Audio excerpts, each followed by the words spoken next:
Everybody ready? Alderman, you okay? Y'all ready? Good evening, ladies and gentlemen. We appreciate all of you coming out tonight. It's getting kind of chilly, getting fall weather out there. We thank you for coming out. As all of us have always said, good government depends on the citizens being involved. And again, it's good to see so many of you here. At this time, I'd like to call on Alderman Bledsoe for our invocation.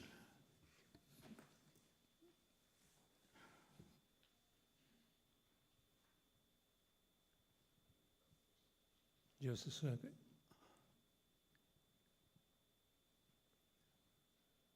Bow your head, please. Dear Heavenly Father, thank you for the city of Horn Lake, and thank you for everybody that works here, and thank you for the mayor and the aldermen, and be with everybody and keep them well, and be with Jim's daughter and help her come through her sickness that she has, and be with everybody that was affected by the storms, and give them some grace, and give them a little heads up that you're in control and you'll take care of everything, and that everything we do tonight will be in your glory. In Jesus' name we pray. Amen. Amen.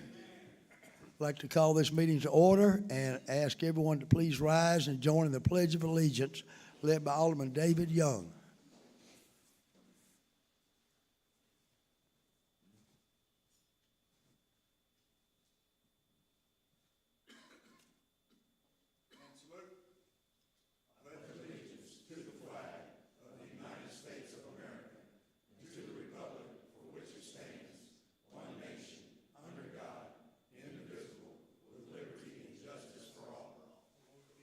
Sir, thank all of y'all. Roll call, please, Miss Julie. Alderman Klein. Here. Alderman Bledsoe. Here. Alderman Geis. Here. Alderman Bostic. Here. Alderman Johnson. Here. Alderman Dupree. Here. Alderman Young. Here. All right, we have a quorum. First item on the agenda is the vote on the municipal docket. Do we have a motion? Mayor, Alderman Bostic. I make a motion to approve the municipal docket. We have a motion by Alderman Bostic. Do we have a second? Second. Second by Alderman Bledsoe. Is there any discussion? Roll call, please, Miss Julie. Alderman Klein. Aye. Alderman Bledsoe. Aye. Alderman Geis. Aye. Alderman Bostic. Aye. Alderman Johnson. Alderman Dupree. Aye. Alderman Young. Aye. Motion carries 7 in favor, none opposed. Number 2 is the consent agenda. Do we have a motion? Mayor, Alderman Bostic. I'd like to make a motion to approve the consent agenda, items A through Y, with the exception of moving letters H and I to executive session. We have a motion by Alderman Bostic. Do we have a second? Second. Second by Alderman Dupree. Is there any discussion? Roll call, please. Alderman Young. Aye. Alderman Dupree. Aye. Alderman Johnson. Aye. Alderman Bostic. Alderman Geis. Alderman Bledsoe. Aye. And Alderman Klein. Aye. Alderman Young and Alderman Dupree. Was it 2 nays? Mine was aye. All right. Motion carries 6 in favor, 1 opposed.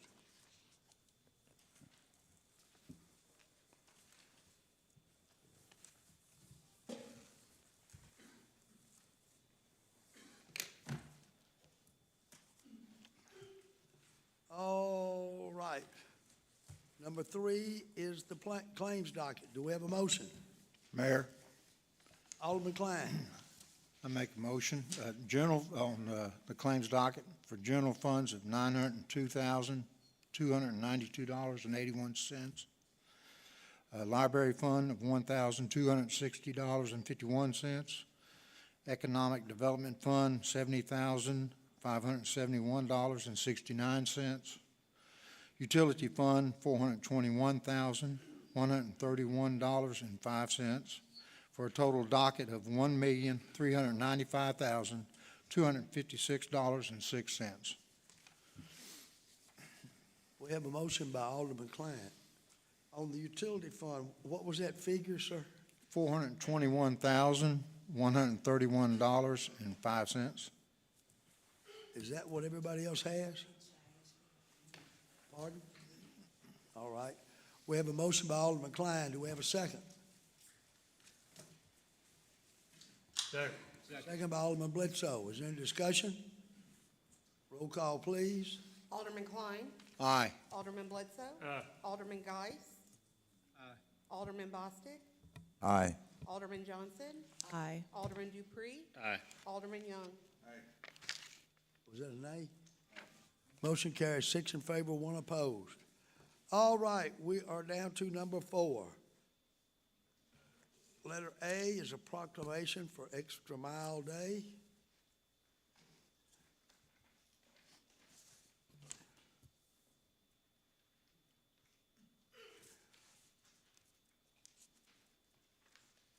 Whereas the city of Horn Lake is a community which acknowledges that a special vibrancy exists within the entire community when its individual citizens collectively go the extra mile in personal effort, volunteerism, and service.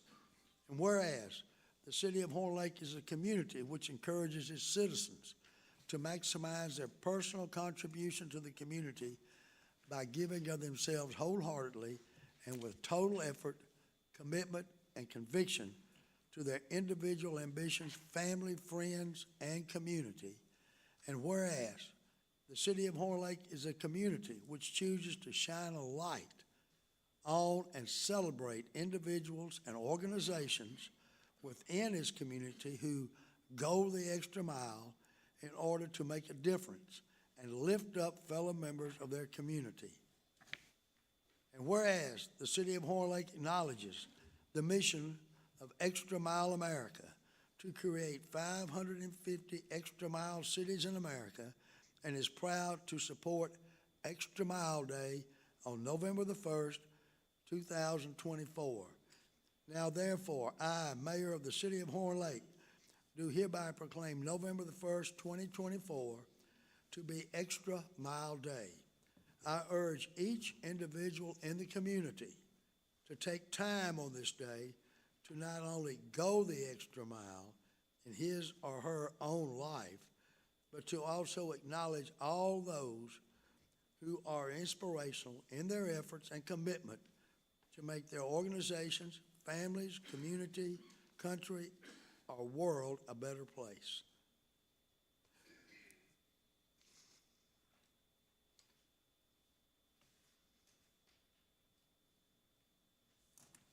All right. Letter B, under number 4, is Mr. Drew Coleman, our Parks Director.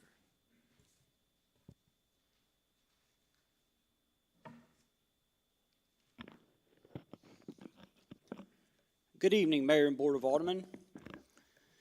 I would like to thank the members of the Horn Lake Parks Department who came out tonight. Thank you all so much. Tonight, I would like to present an award to a very special employee of the Horn Lake Parks Department, Mr. Jeremy Smith. Jeremy has been employed with the City of Horn Lake since May of 1996. He became full-time in 1997 with the Public Works Department. Jeremy transferred to the Parks Department in 1999 under then-Director Alderman Bledsoe, and at that time worked mainly out of Wooten Park, handling sporting events, working baseball tournaments, and preparing the fields for baseball. In 2003, Latimer Lakes Park was built, and Jeremy moved over to Latimer with the other park staff. He worked tournaments, baseball games, and even helped coach different sports at the park. Since I have been here, Jeremy primarily maintains the 15 parks outside of Latimer, but always comes to assist in the main park during big events such as the Halloween, the 4th of July, and other big baseball tournaments. Jeremy is always so knowledgeable of the park system, and I go to him very often for advice. He knows how to do everything related to parks and recreation. He can operate all of our machinery, fix baseball fields, almost as good as a Major League Baseball field. He knows all about our irrigation systems, our lighting systems, how to build Christmas floats. He does all the setups for our big events, and the list goes on and on. If you need it done at the park, Jeremy will always know what to do. I've also gotten to know Jeremy in his personal life. He was a graduate of Horn Lake High School and played varsity basketball there. He has been married for 22 years to his wife, Melissa. They have 2 children and 4 grandchildren. Jeremy has a passion for reading, and his number one hobby is music.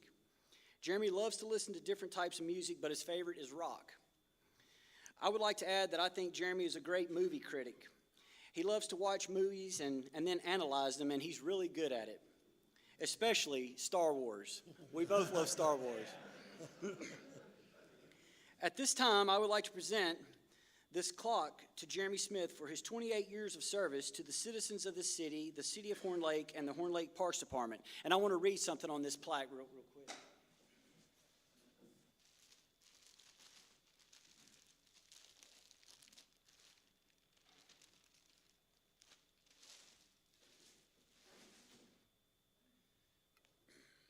Well, that's nice. And it says, with our greatest appreciation, we hereby honor Jeremy Smith. Throughout your 28-plus years of service with the Horn Lake City Parks and Recreation, you have been not only a coworker and a mentor, but a friend to many. You have set an example to be followed in the future and cherished by those of us that were fortunate enough to have experienced it for ourselves. We are going to miss you. Happy retirement. Jeremy, will you accept this?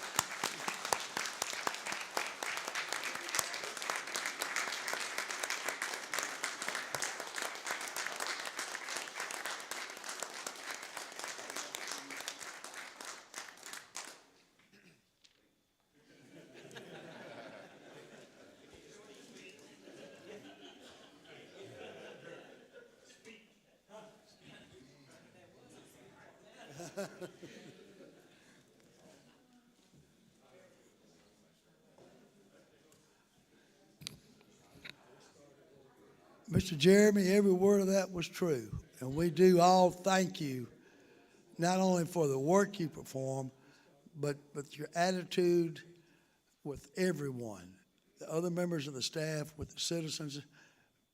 You are just a big plus to our park system and to our community, and I certainly wish you a happy retirement.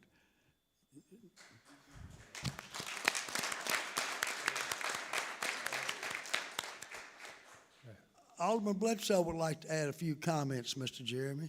Jeremy, we had a lot of good times together, and buddy, you worked tirelessly every time we had something. We started back at Wooten, and we only had a push mower. If you ever cut 4 or 5 acres of grass with a push mower, you know what we're talking about. And then they come up with all these fancy gadgets, and we had a wheelbarrow. That's how we had to line the fields and everything off with a wheelbarrow, and he could drive one. So thank you, Jeremy. I really appreciate you, buddy. Anyone else? All right, letter C, Mr. Danny Carter and Mr. Dave Bellflower. My partner, Danny Carter, is not here. He's running a little late. Well, My name is Dale Bellflower. we need your address too, please, sir, for the minutes. The address is 1385 Thousand Oaks in Hernando, Mississippi, 38632. I'm a member of the Veterans Committee of Hernando.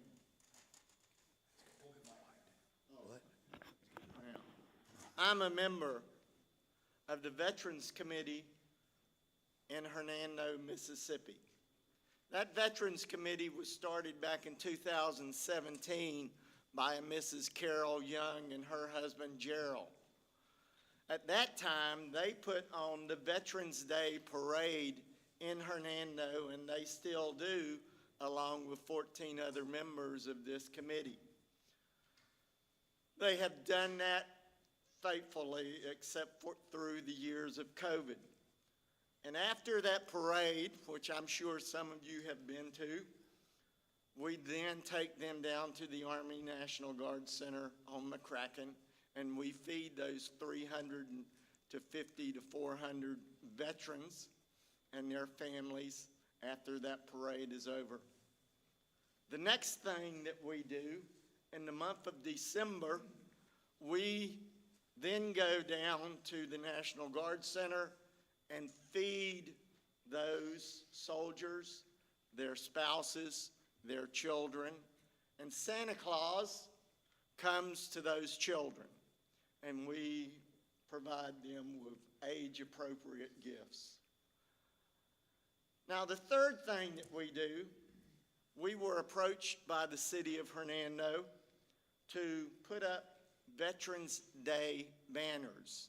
And if you've been down to our square, to the square, you will see those banners. That's been running for the third year now. And those banners come from all over DeSoto County. Every veteran in DeSoto County is invited to apply for a banner. Every veteran in DeSoto County is invited to that parade, and they do come. And every veteran that comes and wants to be fed, he is fed or she is fed.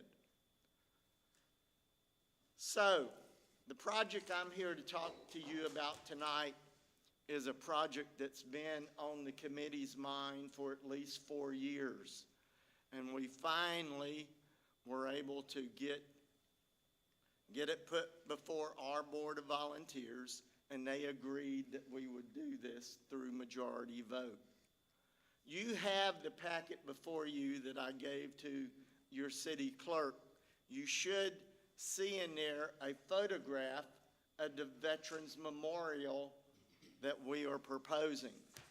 Now, this Veterans Memorial was approved by the DeSoto County Board of Supervisors because it's going on DeSoto County property right there at the courthouse.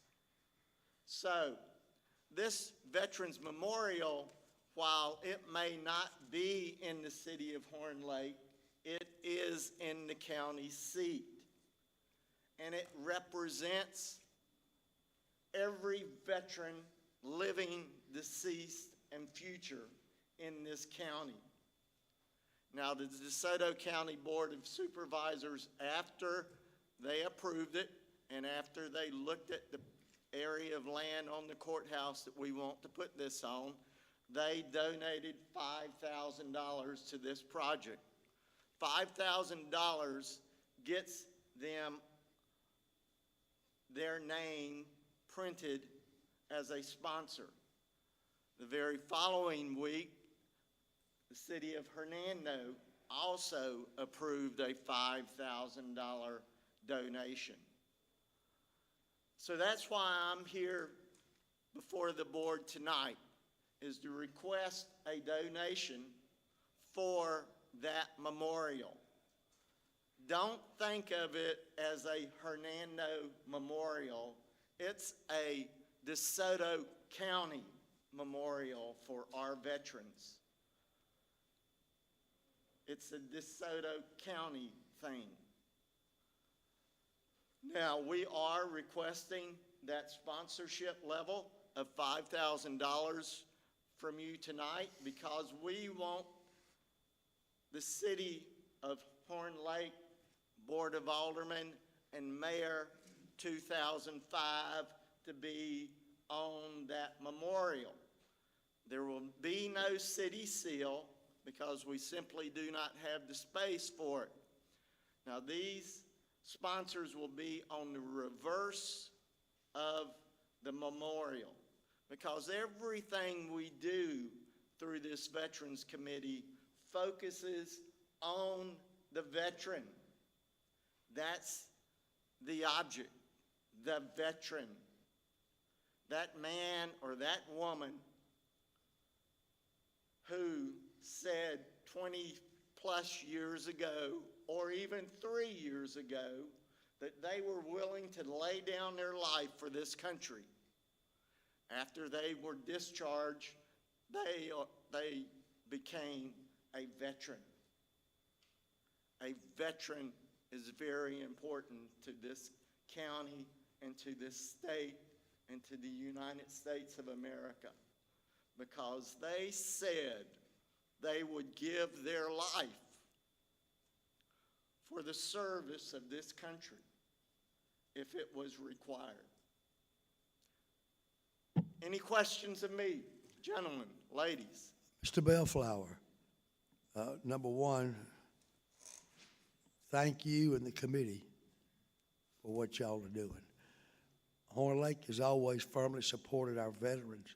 In fact, on November the 7th this year, we have our annual Wynn Brown and Annie Ruth Brown Veterans Day program breakfast at the Lander Center, and hope you will attend.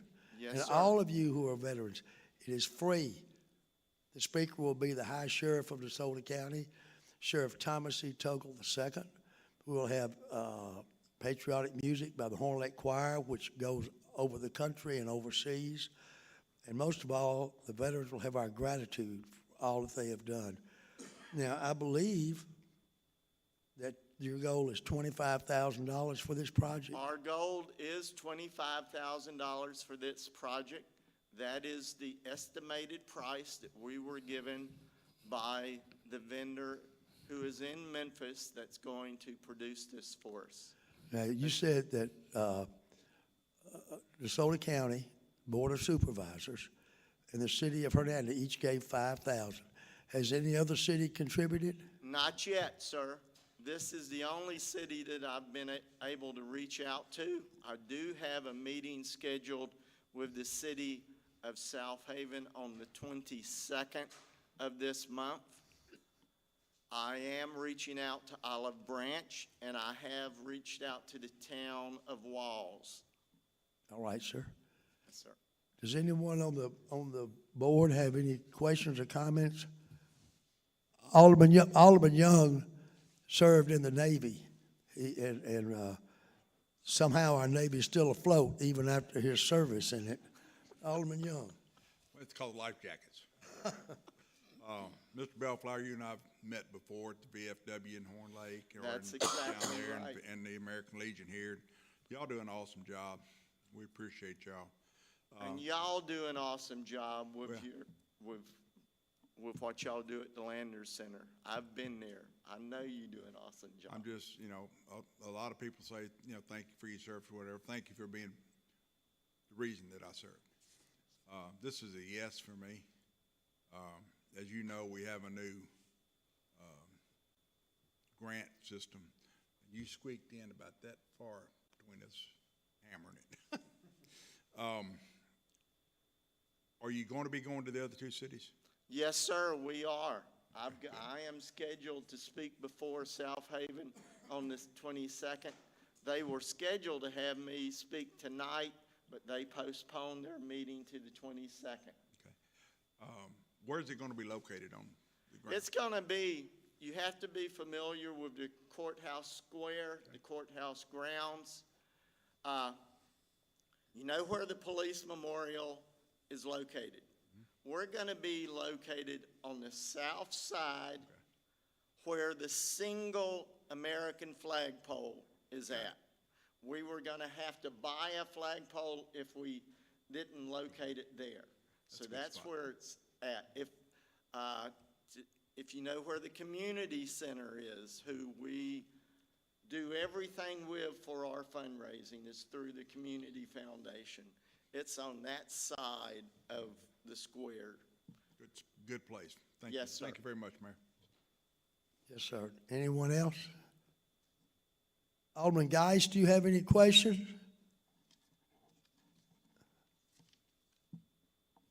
No, sir, I don't. All right, sir. This check here to the Community Foundation, is that Mr. Harvey Ferguson? Say again, sir? Is that Mr. Harvey Ferguson? You've got a copy of a check in here.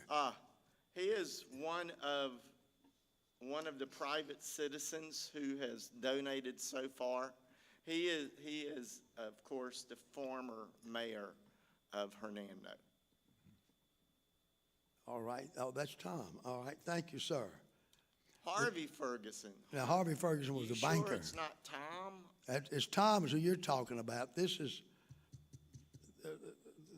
I was thinking Harvey used to be with the bank. Harvey's with the Rotary, and Harvey's a farmer, but the one who gave us that check was Tom Ferguson. He's a fine gentleman, too. Yes, sir, he is. He's a good friend. Any questions or comments? Do we have a motion? Mayor, Alderman Young. I make a motion, we go ahead and approve the funds, come out of these, motel funds. They request $5,000. I'll second. Second. We have a motion by Alderman Young, and I believe Alderman Dupree seconded it right after he completed it. Do we have any discussion? Miss Julie, could you do a roll call, please? Alderman Young, Aye. Alderman Dupree, Aye. Alderman Johnson, Aye. Alderman Bostic, Aye. Alderman Geis, Aye. Alderman Bledsoe, Aye. Alderman Klein. Aye. Motion carries 7 in favor, none opposed. Thank you, Thank you and you. the committee, and thank all of our veterans for us, you. so we can have the government we have. Thank you. Thank you, sir. God bless y'all. You too, sir. All right. Next up is our Director of IT Department, Mr. Daniel Feinstone.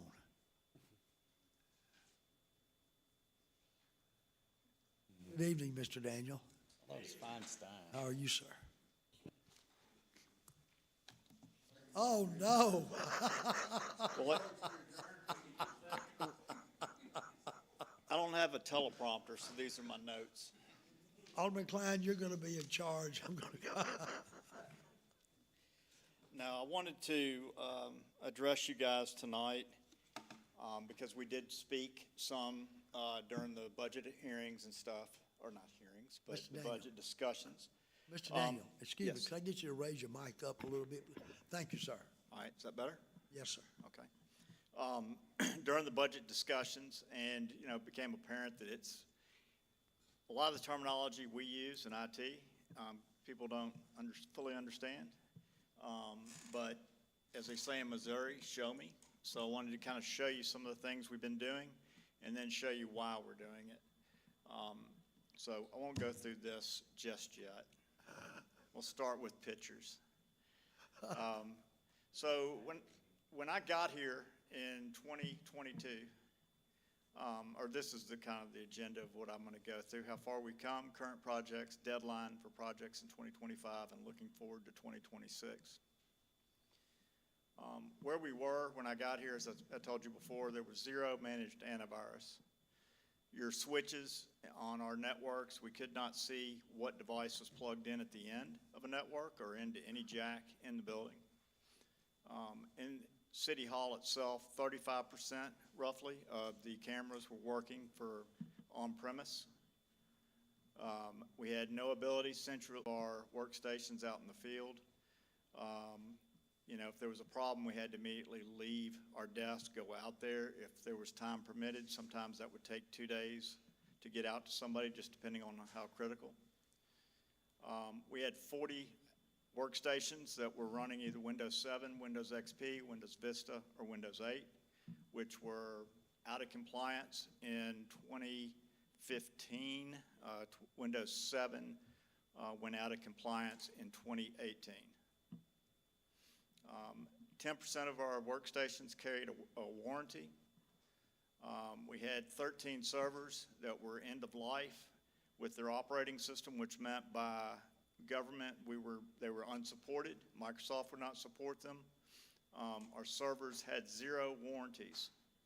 So when I got here, a good example would be we had 3 servers, one that housed 4 servers that had bad hard drives in them. We could not do a swap of those drives because you could no longer buy a new drive to swap out that hardware. I could buy a used one, but then you're playing a cat and mouse game if you were going to use that. And again, 90% of the city's IT environment was out of compliance from my first risk assessment. This is what the server room looked like. And that was a recent photo. But as you can see, it was a mess. You can see the ceiling tiles, everything was just in disarray, nothing was labeled. We didn't know where anything really was going. We had to meter every run if there was a problem. That's another photo of the server room.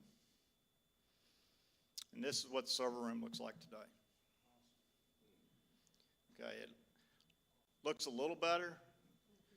There's a lot of things that we can't, physically rip out from electrical boxes and whatnot. There's some state equipment that's in there that I have no control over moving, but as far as our servers, they reside in these two cabinets here. They're now locked and secured. Our camera systems are state-of-the-art. They're all labeled. They all are time-stamped. You can do an individual search on any camera. We've now reached out as far as Public Works with our cameras. They're set for motion detection to send out alerts if there's any movement after certain times of day or night. Our door access controllers, when somebody accesses a door, it shows us who came into that door or who tried to access that door, which we did not. We had that, but it took quite a bit of work to go back and look at who had logged into any individual door. We get visuals on all people inside the building. And if we want to do a search by facial recognition, we can create a person of interest. And here's a person of great interest. We can't find him tonight. But this is awesome. He's very shady. You can see he's in all black. There was an incident at the store up the street. There was a ski mask involved there. The rest of the outfit fit. As far as our network, our firewalls, there were no firewalls at the outlying areas. So if a system went down or if there were problems, we could not look out and see what was going on. There was failover, which meant there were 2 internet connections coming in, but the failover was not configured. So you were basically paying for a second internet connection that did not work. I can now, from my desk, see system uptime. I can see the connectivity over here of the primary host, which in this case is C Spire. If there's good bandwidth, I can get wireless connectivity ranges for anybody, and I can see anybody and every machine that is logged into our Wi-Fi and into our network down to the MAC address. Another example of that is, it's kind of hard to see in this picture, but this is basically a topological layout of the network at, what does it say up top? I can't see. Anyway, I've lost my eyes. I think that's Public Works. But you can see there are cameras here. These U's are some of our equipment that we're using to beam because wasn't a hard wire. The wire that used to go from animal control to Public Works, where the main internet was drug across the roof. We've now got a secure 5G beam that I don't think it's gone down since we put it in last year. So that kind of gets us to the current projects we're working on. As you all know, we have the Oracle project, which is moving along. It's a little bit behind schedule, but I'm jumping back into that on project management due to Oracle asked me to, and I see the need here as well, just to kind of pull everybody together and get it back on track. Camino, which is going to be the planning and now code department software, we're shooting for a go-live date of all of that by January 1 with interfaces. Oracle also now has released their utility software platform in this version of NetSuite. We missed being a beta project for that, but now the full release is out. And we're going to be one of the first, hopefully one of the first to get there, because the BBI environment is going to go end of life, I think, pretty soon. That server has 2 years left. Public Works or Parks gates, y'all approved this tonight, and thank you very much, but we're going to get the gate post ripped out, and the gates themselves are going to get repowder coated. Drew's working with Kelsey to get a City of Horn Lake Parks and Recreation logo that's going to be welded to the front. The gates will be fully electric this time. They will not be running off of solar as they were before, which was draining the batteries down. And they will be controlled by our access control system, so we can time the gates. We'll know if a gate gets open. PD, fire, of course, will have full access. We'll have tag readers at the gate, so we'll be able to tell who comes in, who comes out, if there's any suspicious activity anywhere, just like how we could track a person in this building, we can track the vehicle through the park, where it went, who was in it, who wasn't. And that's going to be ongoing. We're growing right now, installing cameras and wireless and door access at all the concession stands. We've completed up the press box and up by the fitness court. We've still got some tweaking there and some additional, but we're building out, much like the radio beam that we ran from Public Works to Animal Control. We actually ran a beam from Drew's office up to the football concession stand, instead of having individual modems everywhere, which is pretty typical to what most other cities were doing that I used to support. And that throws in a monthly wireless fee and everything else. So we're avoiding that. We're paying up front for the physical device, which you'd have to buy anyway, for those other devices, but we have no monthly fee. Public Works, we're also revamping their gate to where it's not going to be hand locks. We're going to know who comes in and off of that lot. And we're putting in door access up there. Main reasons for those two also is hardening. That's all we hear about from the FBI and the CIA and Secret Service is hardening. Hardening our facilities. If you don't know who comes in, you don't know who goes out, you don't know who's had access, you don't know anything really about your stuff. Public Works is very important because we have water control systems there. We're going to reach out to the pumping stations as well with cameras and security and gate access controls, so we know everything that we can about what happens there. And then we have security controls for criminal justice information systems and FBI mandates. And this was a little light reading that Chief Pullen forwarded me. This is basically the Cliff Notes. And if you wanted an index on it, you would say it's these highlights here. If I was to have to approach this 2 years ago, I would have laughed. Probably hung up my hat, gone home, looked for another job, and said, you guys have fun with it. We are not 100% to where they want us, but we've been reaching these goals. We're a lot closer to being able to pull the string and make these things happen. And that's one of the reasons why I wanted to address you guys tonight, because I know during budget talks it was how big a department is, why. I couldn't stress enough that IT might be small, but we're not just changing passwords and unjamming printers. There is a lot of technology that I have to understand, Jonathan has to understand, to make all the glitz and glamour that you just saw happen, but also in the background to make sure everything is secure so we can meet mandates like this. In the next week, I'm going to go down to Richland for a conference on security, mainly just to go down there and meet with some vendors, see some of the new help that we can get with securing our sites. We try to stay up with that, but basically when there's something learned about that is a weakness in an environment, they're already 5 steps past it. So it's hard to, you're always treading water when it gets down to security.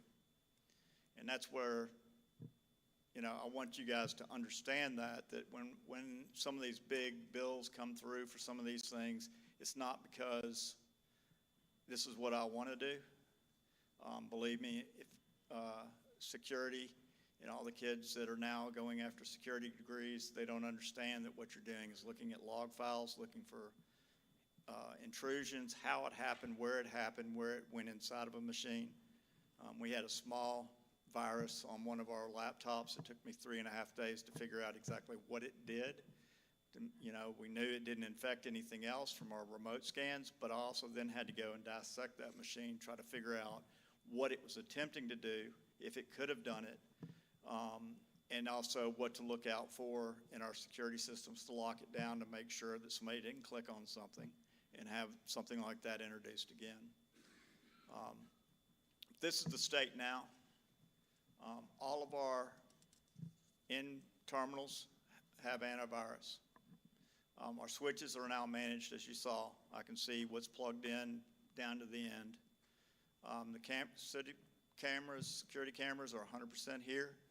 We had a 2% outage at Parks, but we found out somebody had turned the switch off, and so that killed our switch that powered the cameras. So that was resolved pretty quick. We're going to secure that a little bit better. We're centrally managing all of our RT workstations out in the field. So if somebody does call, I can immediately say, hey, let me jump in and look at what you're seeing, and then we can decide if we need to dispatch. I would say 80% of the time we can resolve it without leaving our desk. The outdated workstations, we have replaced everything that I know of. Anything that is right now sitting on the network, I know is no longer Windows 7, XP, Vista, Windows 8, Server 2003, Server 2000, Server 2008, Server 2012, which were all in our environment when I walked in the door and should not have been.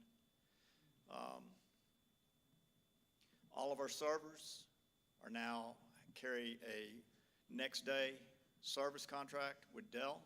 So if something goes down, I can make a phone call. I can have a tech with a new motherboard or recovery software if needed assistance here within 24 hours.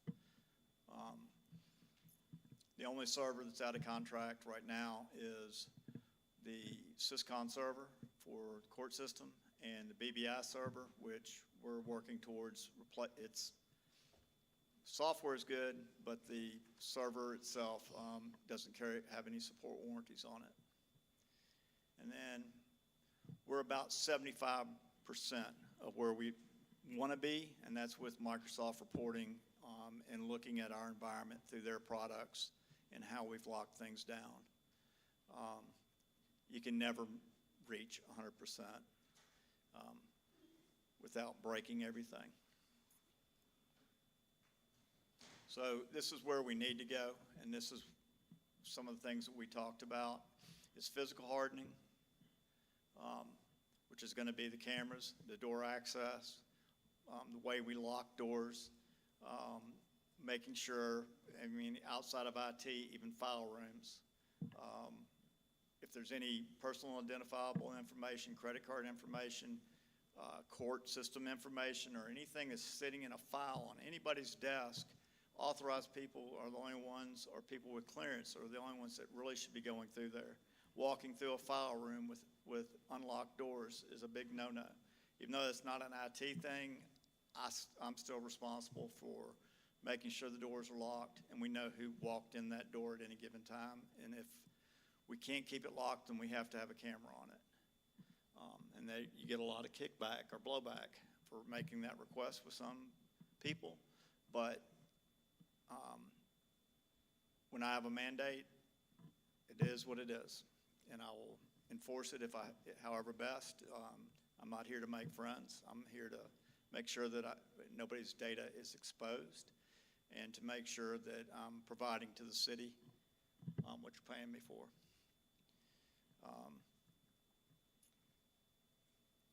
There are requirements that are due for 2025.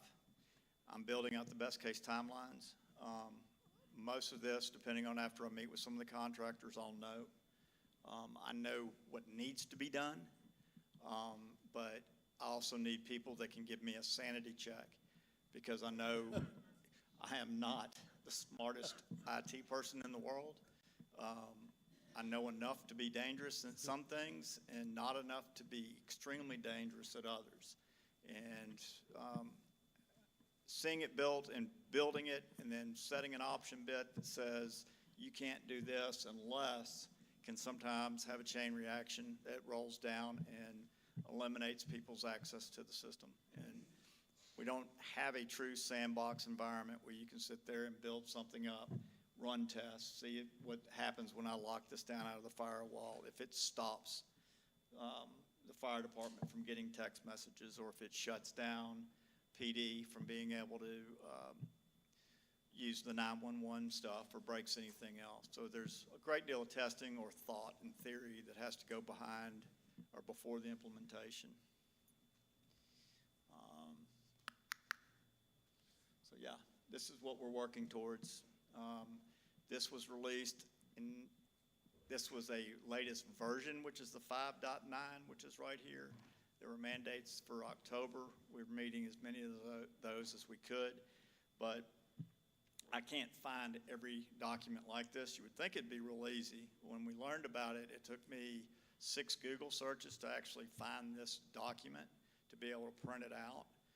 There were a lot of vendors that talked about it and their philosophy on it and what they wanted to sell us, but I had to dig pretty deep. The normal areas I go to, which is like CISA or other federal government pages, did not have this. And they're the ones that are mainly involved with cybersecurity. This is, criminal justice system says this is our bowl of rice, and we're going to write this, and we're going to house it on our website, and got to come to us to find it and follow us to understand it. So that's all I got. You guys have any questions or thoughts? Well, you have really done an excellent job for us, Mr. Daniel. Thank you. And I know that sometimes some of us do question your sanity, but you have done an outstanding job. And as you know, I know nothing about computers, so I'm going to ask the members of the board if any of them have any questions or comments. Anybody have any? Alderman Klein. Yeah, Mr. Feinstein, thank you so much for all your hard work. I know it was pretty mind-boggling, all that you was going to have to accomplish. You said something about 13 servers and a lot of them didn't work. Where we're at on, how many servers do we have now? Right now, we have physical servers. We have 6, and then we have, out of those 6, 2 of them are what we call Hyper-Vs or hyper servers. So they're a really large server that are running 2 or 3 servers inside of them. What that gives us the ability to do, a lot of people think, well, that's a single point of failure. And what it actually does is snapshots inside of each of those servers can be replicated and thrown up to the web faster. They can be thrown to another server and brought back to life. Part of what my goal is going to be, now that we have a stable network environment and we have a baseline for all of our servers, is to build another Hyper-V that is going to be a standby server. Some of the applications will actually be doing live mirroring. So as soon as it takes place here, it's writing a log file here. It's got an I'm alive coming back and forth. It sees this server's down, this one takes over, and so there's 0 loss.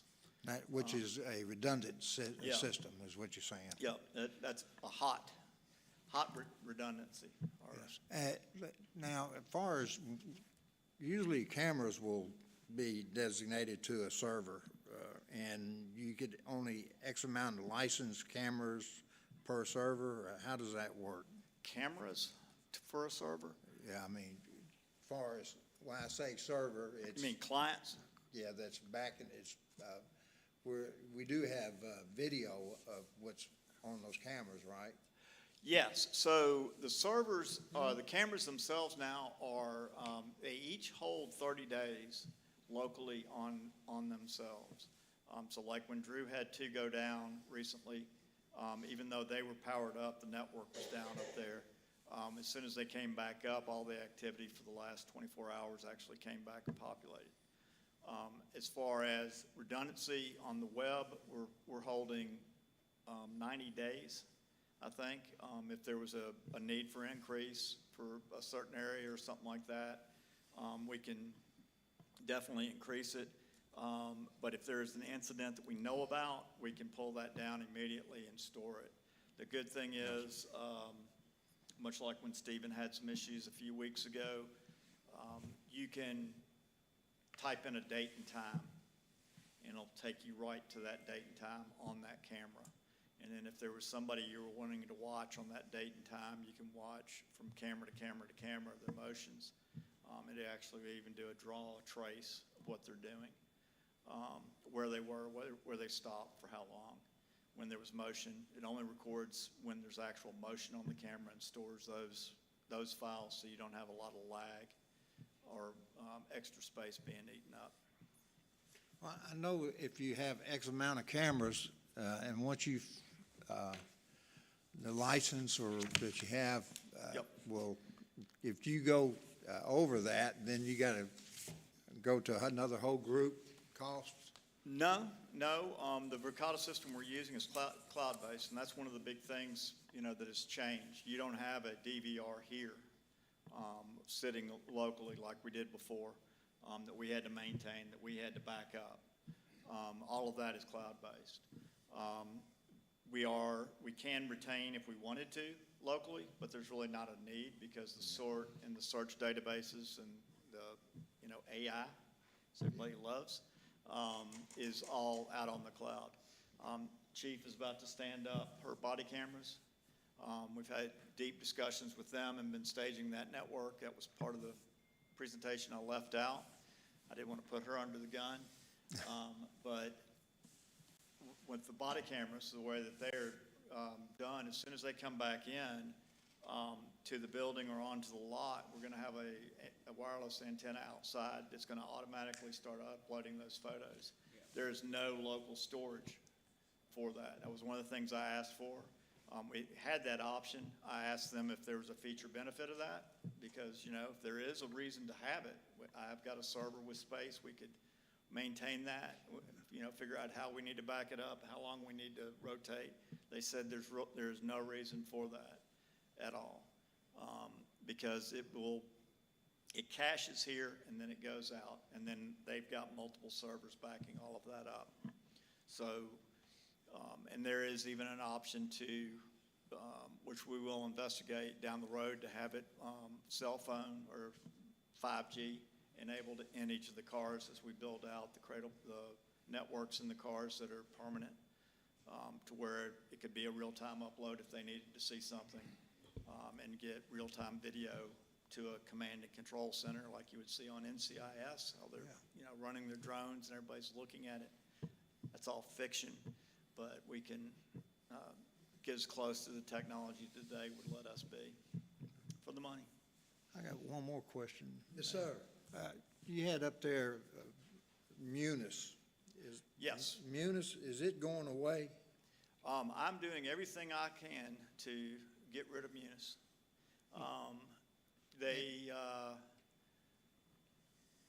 From right now, our goal was to have Munis sunset at the end of the fiscal year.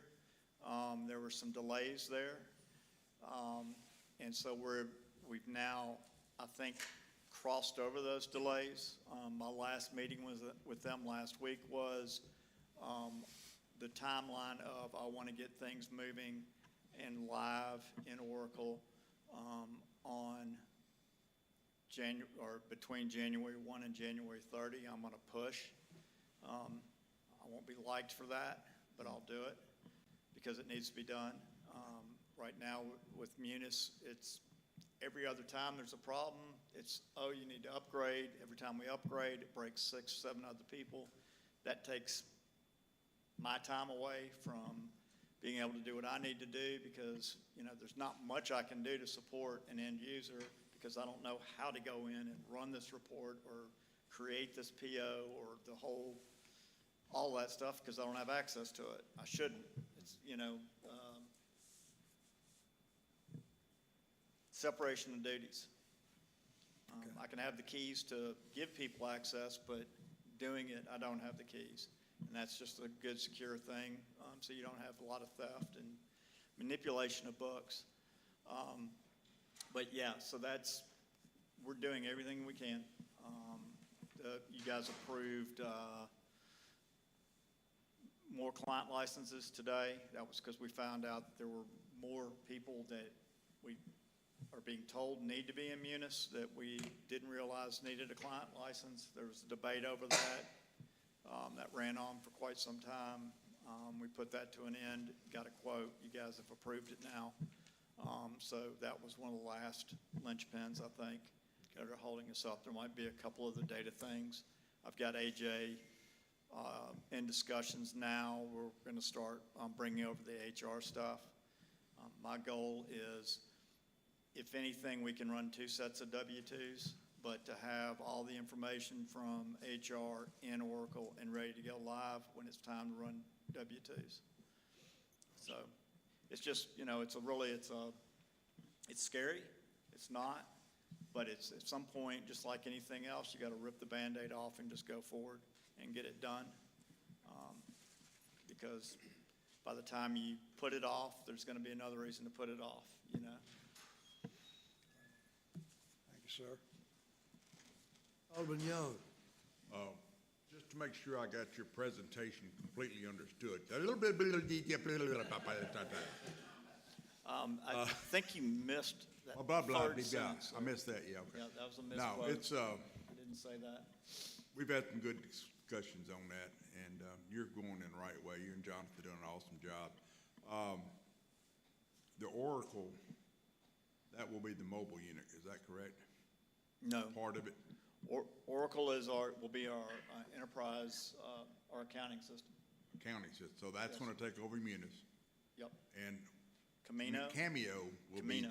the mobile unit, okay. Yeah, Camino will be, that will be for planning department and for code enforcement, for issuing licenses, permits, Right. doing those interactions.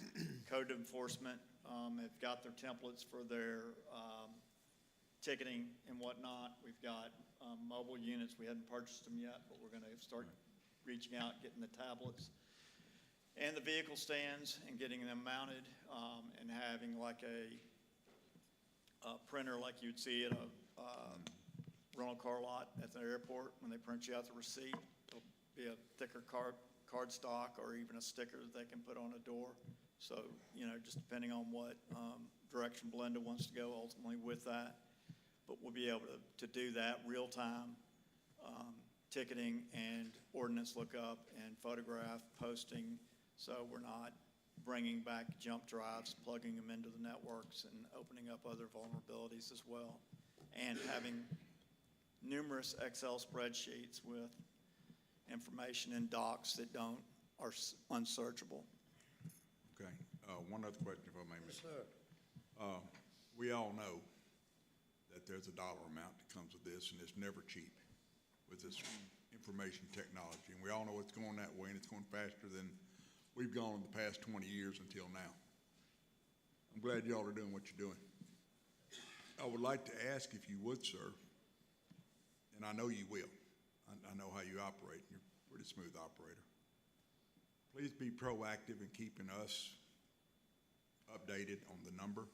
Sure. Because we're really going to have to squeeze some money. We're going to take the Alan Latimer course of financial bliss, take a penny and make a quarter out of it. Because this is extremely important, and we've got to comply with the federal government. I know it's an unfunded mandate, but Yeah. here it is. Well, and that's the good news is a lot of this we were already doing when I left the Navy, and when we stood up our global network for the Morale, Welfare, and Recreation Department. I was surprised that this wasn't begun here at that time. And I think I made that pretty clear during our budget talks. So we've been investing in it, and we've been spending the money in it. The major cost that I will see right now will be me bringing in some contract engineers to sanity check me, like I said. I would like to think that, oh, yeah, I'd be cocky and I'm just going to go do this. But I know better than that. I've been in those instances where somebody's been cocky and taken something down, and I just sat there and shook my head. Like, I told you so, but you don't want to say that. to be expected. So, yeah, we're definitely looking at it. I know right now we are underfunded for some of the physical things that we'll have to do when it comes to cameras and door access and gates and setting up wireless connectivity where we don't have it. We are forcing C Spire's hand on committing to putting fiber everywhere. I've got fiber. Drew doesn't know this yet, but it's actually coming to his Parks building. They're going to have to trench and run that up there just because we anticipate the extra bandwidth. Once we get all the cameras going there, we got fiber run to Public Works, which Stephen was like, why are they cutting up my lot? And we explained to him why, and he was quite happy. So, you know, anything that I can go out and get a grant on, I'm trying to work with. We met with the grant, or I met with him verbally over the phone a couple weeks ago. I sent him my criteria of hardening, is anything that has hardening in it, anything that has security in it, anything that has information technology or mentions Microsoft or anything else, that I can apply for money on, let's do it. So we're going to go as far as we can there. And that's, really at this point, it's going to be a lot of physical and mental work. Time is something that, it requires. When I stop doing one process, like what I was working on for Chief today, to do some menial task of this or that, which are important to our end users, and I understand that, then it throws my whole concentration in where I was building or what I was researching off at that time. Thank you very much. Appreciate it. Yes, sir. Alderman Bostic. Yeah, that was my question. I think you answered it for me, about the grants. Yes. That's awesome. I wanted to agree with Mr. Young on being proactive on that. That's great to know. I just had one quick question. In a worst-case scenario, your assistant does he have enough knowledge here to control things if you're not able to do it? Yes. I just want to make sure he's up to date. We Yeah. don't need a hiccup somewhere there and. Yeah. Now, I'm training Jonathan, but that's something else we're putting in, and that's part of this, is documentation. And I've started to force this with all the department heads. If you request for me to make a change, even if it's on a door access controller, I want it in writing. That way I have a document of it. As we change passwords or give access to outside vendors, we're documenting it. We now have a product called IT Glue, which interfaces with my management software, but I can create a documentation trail down to why, when, and how we did it, and change management, how that was done, and why it was done. So if somebody comes back 6 years from now and says he was an idiot, and then goes back and goes, oh, he did it because of that, then they'll understand why.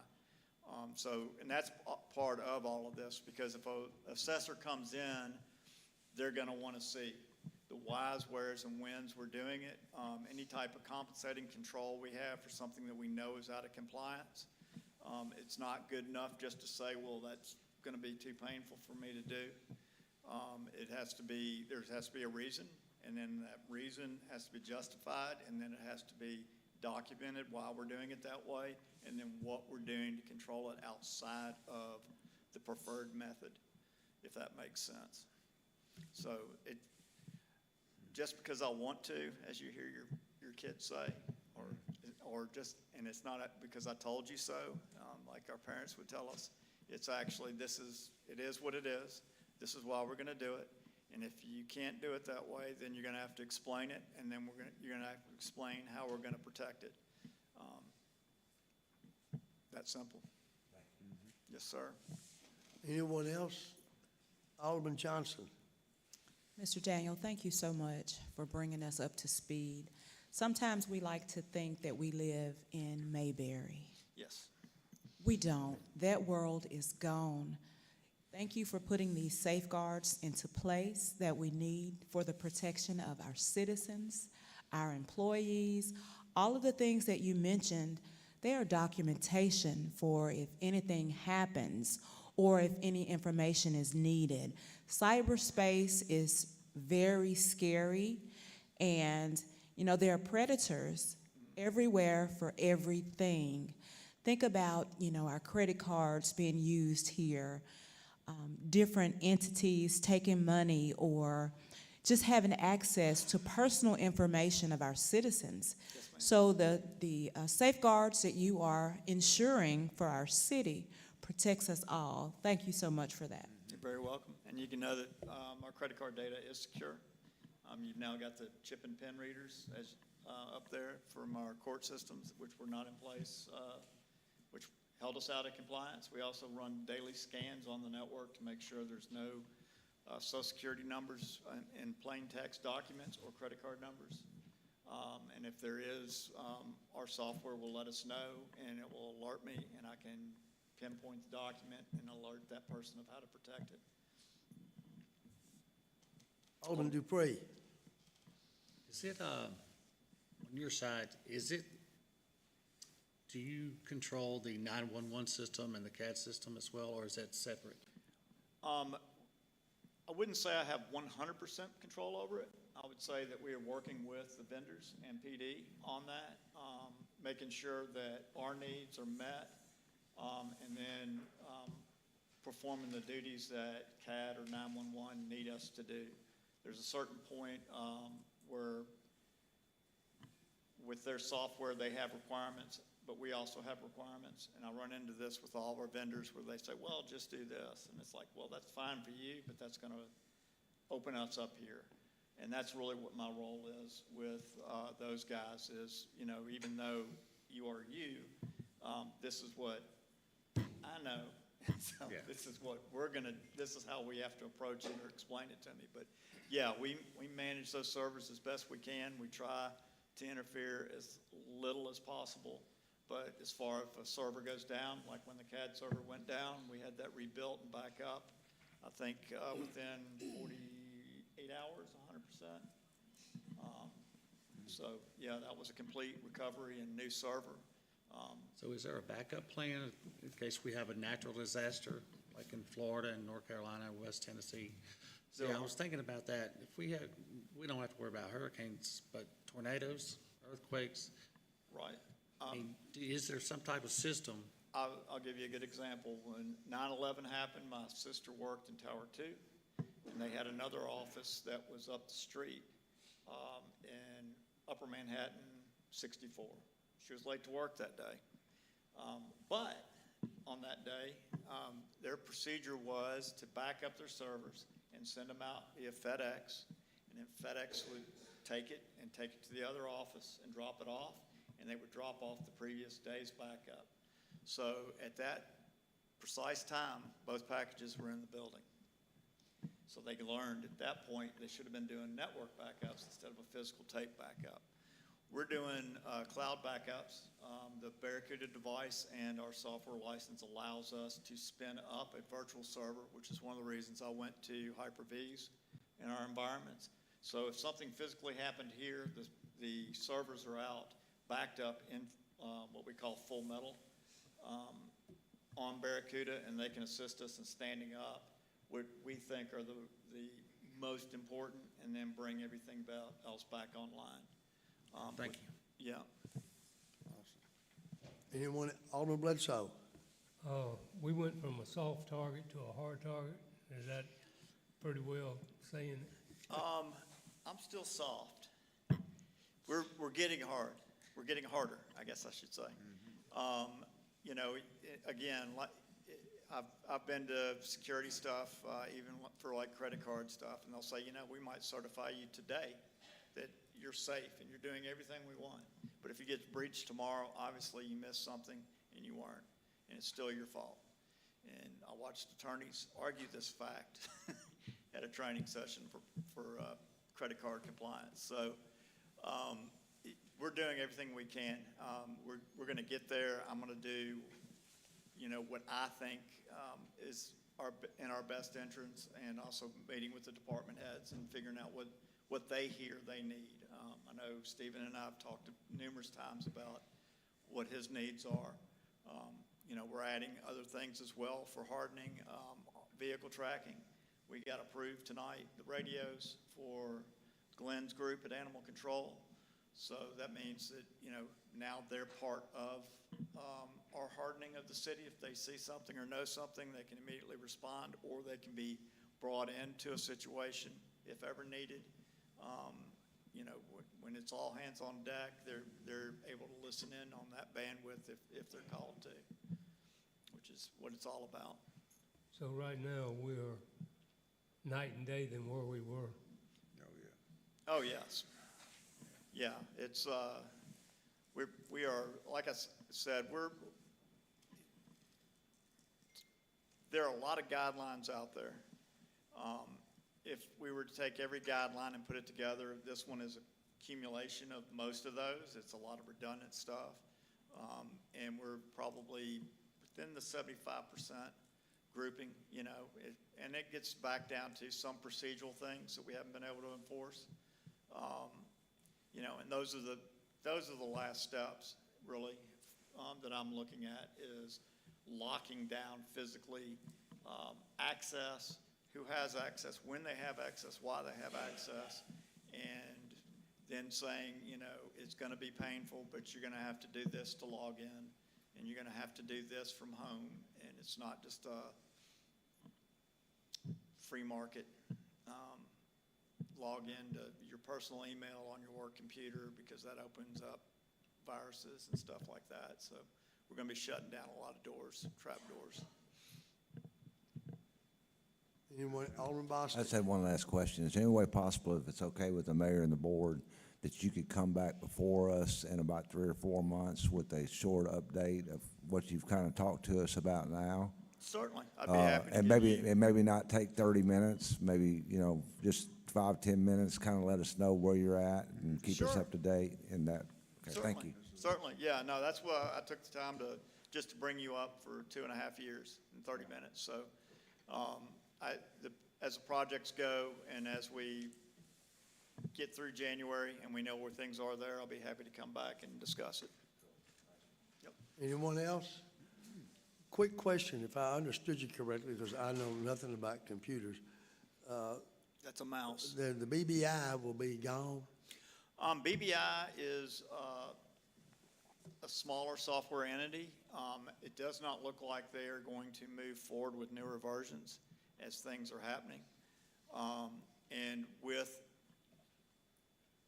the street meter readings and stuff that we're changing out, utility billing, the things that are available to give our citizens better access to their bills and real-time access, we're going to look at it changing from BBI. My goal really is to get as many servers off-prem, which are here, and get them out in the cloud. So if there is a disaster here, we have less responsibility, and the security risk also falls back outside of us for a breach. Liability, plausible deniability, I think Billy Campbell said once, is what our goal is going to be. Well, and you mentioned about the court system, not specifically tonight, but in general conversations here before, when the board wasn't in session, that you were concerned about the servers not being able to, save the? No, it's a Linux server, but it's running an outdated software. And by outdated, I mean the company's been purchased a couple times. The new company that owns it is not doing any more, is not building the product out anymore. They're down to one technician that supports that product. So like you guys asked, if something happened to me, if something happened to him, then they really don't have an interest in supporting it. We talked to them about the age of this server that we have on site, what it would, if we bought a brand new server, how much they'd charge us to migrate the data over or do whatever, and they refused to give us a price. They said they're not interested in doing that. They said, we can do it. And I said, well, that's great, but if I need help because I don't do Linux, Linux is a very specialized operating system. nor do I do their product. So, you know, if you're gonna help, how are you gonna help? Well, we'll just, you know, once you get the server loaded and our stuff copied over to it, you know, if it doesn't work, let us know. And that's not acceptable. So, you know, if there was a critical, if we lost that server tomorrow, which could very well happen, then there would, you know, you can have all the backups you want, but if you don't have any place or the knowledge of how to restore it and put all the different parameters for that in, then you're backing up nothing. I mean, In other words, like for the paperwork, it all burned up. yeah, I mean, it's just gonna be sitting there. You're gonna have a brick or a So boat in your anchor. professional opinion, we really need to do something Yes, sir. about the court so we can Yeah. maintain it. That's our highest risk right now. Thanks. Anybody else have any questions or comments? Mr. Daniel, we certainly thank you for bringing everybody up to snuff and for what all you've accomplished. It's absolutely amazing. It is Thank you, sir. absolutely, and I know that you've had good help with Mr. Jonathan. Tell him many thanks too, please. I will, if you're listening, But- John. Sir? I said, if you're listening, Jonathan. Well, He might we be. thank you so much, Mr. Daniel. Thank you, and thank you for the opportunity. Thank you, sir. Number 5, Mr. Hawkinsmith, Planning. Please, sir. Thank you. We just got one case tonight. This is case number 2024-145. This is a plat for the first revision to Reed subdivision. So the applicant is requesting approval to revise the plat for Reed subdivision, land zoned AR of approximately 9.91 acres by applicant Jones Davis and Associates. The applicant is proposing to combine the 3 lots in this subdivision into one singular lot at 4565 DeSoto Road. There's currently one house in the center, and the landowner of these lots no longer desires to have these lots separated for future development. And so I got the aerial view up there of the current lot lines. And the next picture, same picture, but that's just the zoning. These 3 parcels in this subdivision are zoned AR. The properties to the west, east, and south are zoned AR. And DeSoto Road to the north is on the Horn Lake border, so those properties on the north side are zoned A under South Haven zoning. So basically everything around it is some type of AR agriculture type of zoning. And then the next image is the aerial view of the intended outcome. So usually you get a singular lot subdivided into multiple lots, but tonight's the reverse. The applicant wants to go from subdivided to the more original lot dimensions there. So we're going from 3 lots to 1 lot. And I just put up a detail of the existing plat. This is the actual scan of what DeSoto County GIS has. It's a little blurry, but that's the only image we have of the plat. And the actual plat is attached to the end of this staff report. This is just a zoomed-in version. But you can see that the 3 lots there around the existing structures on the properties. And then the next image is the proposed plat. And like I was saying, they want to go from the 3 lots to the 1 lot. So all they're doing is just taking away the property lines on the existing plat. And then next slide, please. So next I have the Planning Commission minutes. The Planning Commission did recommend passing this 4-0. There was no issues found.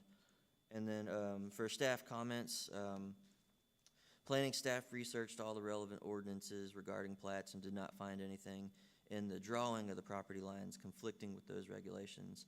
However, in the notes section of the plat, in number 6, it needs to be revised to show the correct minimum setbacks. So in the AR zone, the front setback requirement's 50 feet, the rear setback requirement's 40 feet, and the side setback requirement is 20 feet. And the current locations of the house and the shop will not violate any of the setback regulations in the AR zone. And so, planning staff believes that this proposal to combine these lots into one singular lot is a highly desirable revision to the current plat. And I have the possible motion there. Only thing I may suggest is with approving the presented plat revision with mandating the notes reflect what is currently in our ordinance for the setbacks. And that concludes the presentation. Anyone have any questions? Do we have a motion? Alderman Bostic. Yeah, I'd like to make a motion to approve case number 2024-145, plat revision of the first revision to read subdivision at 4565 DeSoto Road in Ward 1. Your motion include correcting the setbacks? Yes. We have a motion by Alderman Bostic. Do we have a second? Second. Second by Alderman Bledsoe. Is there any discussion? Roll call, please. Alderman Young. Aye. Alderman Dupree.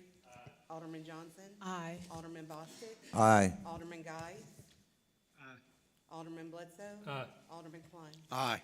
Motion carries 7 in favor, none opposed. Thank you, Mr. Hawkinsmith. All right, we're down to number 6 on the agenda. Letter A, discussion of economic development sponsorship program. Who is handling this? All right, I'll handle it. It's fine. As mentioned earlier, when the veterans folks was here, we have the committee, which is Alderman Klein and Alderman Bostic and myself. We've gone through, and Miss Julie, I'm sorry, not you, Bledsoe. Y'all switch seats. Sorry about that, Mr. Bledsoe, I apologize. We've come up and, and we've developed and we approached it to the board and the board approved it. So, the grant paperwork must be submitted between now and March. And the committee will come together and we will look at all of the applications, whether it's 15 or 115, we'll look at them. As agreed by this body, we will only donate through grants $100,000. At $100,000, that's it. There's no need for the people to come before us and, talk to us or whatever unless they just absolutely feel like they need to. But there's no form because we'll send them the check or the board will approve the amount and for the people in a motion. So that's pretty much it. I mean, there's not going to be any more doing like we did tonight. Tonight was it. Am I, Mr. Bledsoe? Mr. Klein? Yes, sir. The only thing, if we have some kind of an emergency. Unless it's an emergency or something that we don't foresee or something, and I'm just hypothetically saying, the band has to go to Ireland to compete for something, then that, we would consider that, but we're not going to look at renting a bus to go to Orlando, Florida. It's going to have to be something serious. So that's the way that's going to work. So anything that's in now will not be reviewed until March. May 31st. It's May. I'm sorry, May 31st. May. I'm sorry, yeah, but, Cut May off. 31st will be when we approve. That's when we cut off. Right, but I'm saying March, we will go to March, October to March when they will put them in there. Then we will approve them May 31st is when we will do that. So, as of right now, if someone is requesting financial assistance from the board in regards to these type of projects or wish list, all they can do is fill out the paperwork and turn them in. They will not be heard before the board until May 31st. May the 31st. And the reason we're doing that is because of the budget. We have to know, and like I said, we all agreed that we would only grant out $100,000, maximum of $5,000, and all the paperwork's gotta be in, and Miss Julie's in charge of that now, so I mean, I have all the faith in her in the world. That we'll, we gotta get a hold of this. I think so. Sir?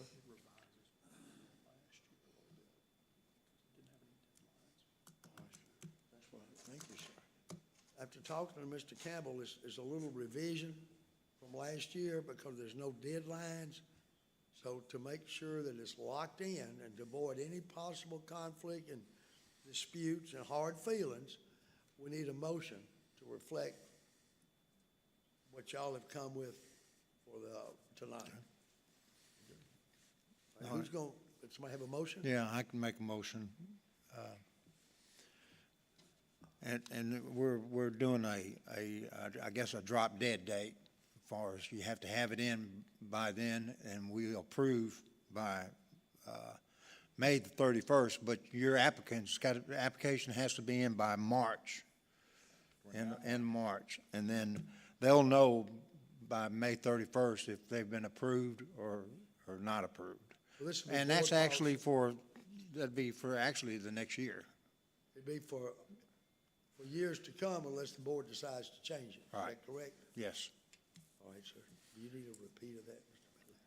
Bradley? Yeah, I just wanted to clarify, I think I got it. So what you're talking about is applications that are coming in between today's date and the end of March will be reviewed and approved by the end of May Right. for funding in fiscal year 2026? Correct. That's correct. Was the cutoff, they had to start turning them in March the 1st or March the 31st? End of March, right? It's end of March. We have a motion by Alderman Klein. Do we have a second? Second by Alderman Dupree. Is there any discussion? Alderman Johnson. Just want to clarify that there will be no more donations or grants given this year. Applications will be accepted and they will be reviewed by the end of May. That's correct.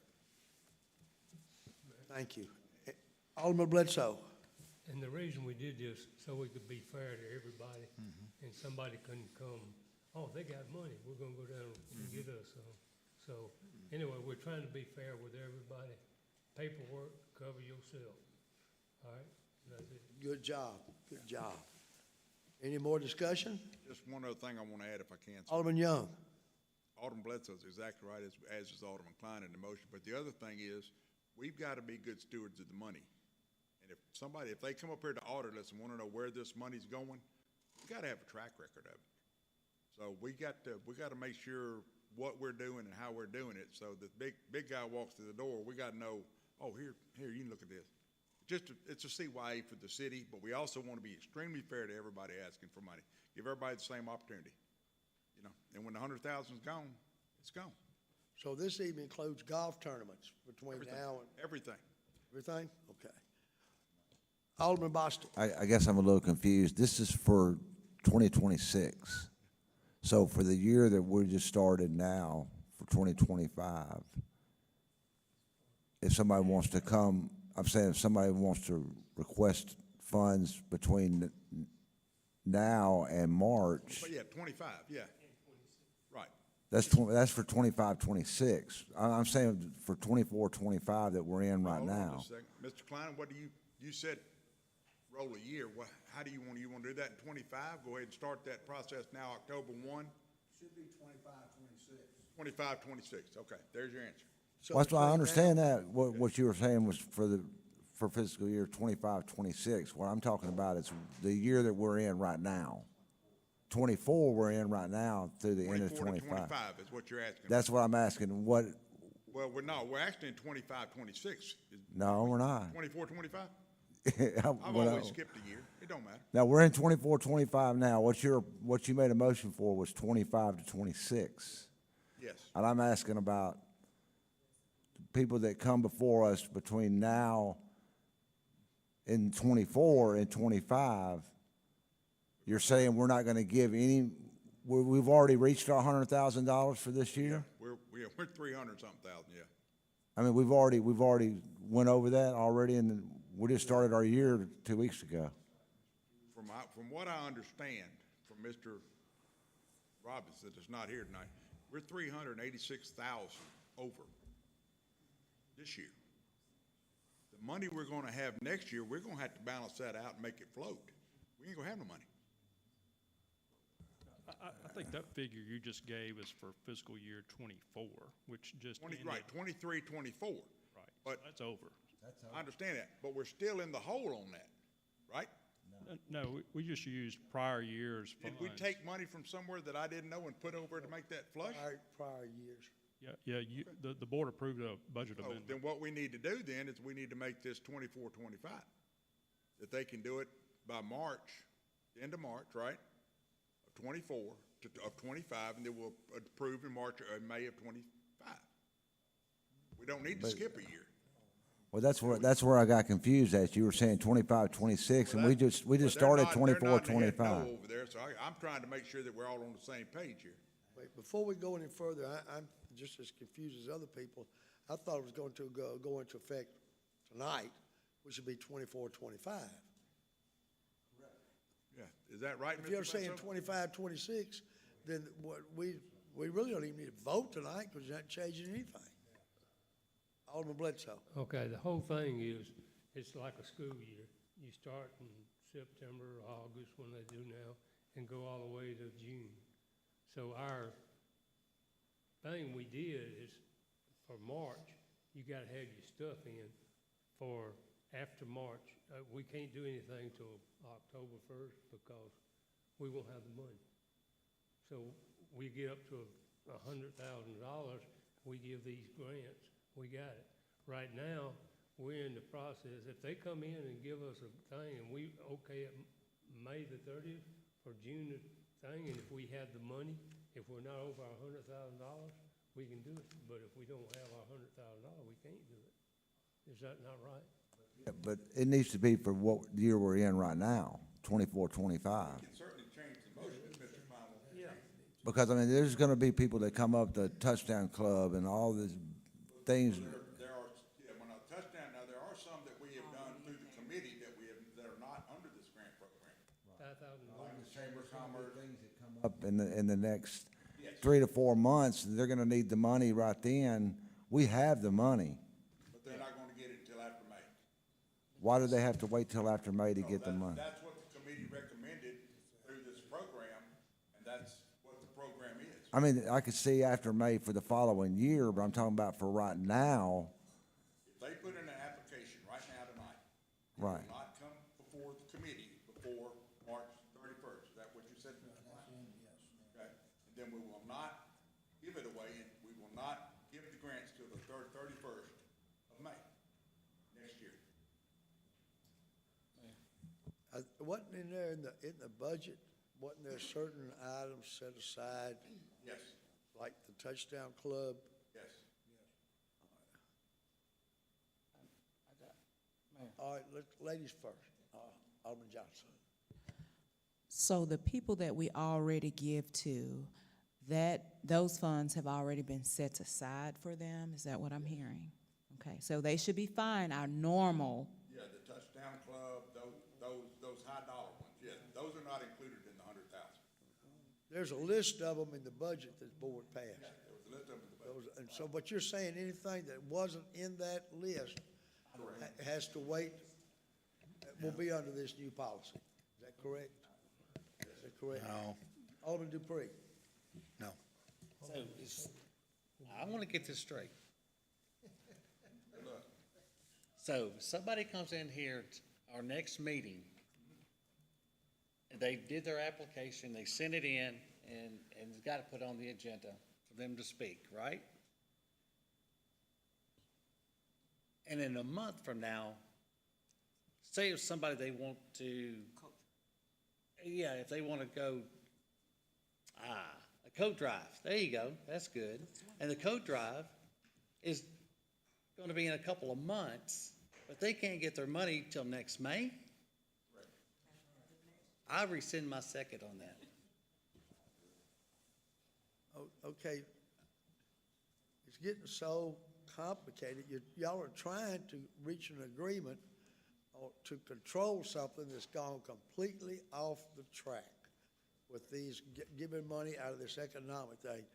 We have groups that think they can just come up here and stick their hand out, and y'all are supposed to give it to them.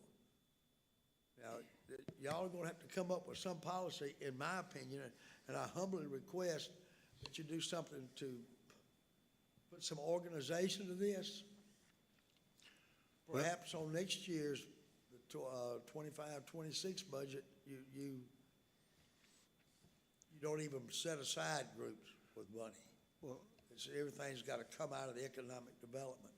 But I respectfully request the board this evening to reach a decision on this, or every week, every meeting, you're going to have somebody coming up here with something. And a lot of them are going to be really, really needy projects. But, you know, there's only so much money in the pot. Mayor. And y'all are just playing with fire, but Alderman Klein.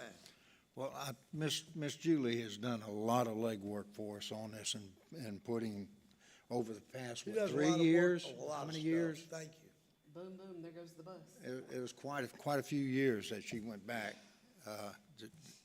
and we kind of put it in priority order. There were some that would have to go through the grant process, and then there's others that was in another list.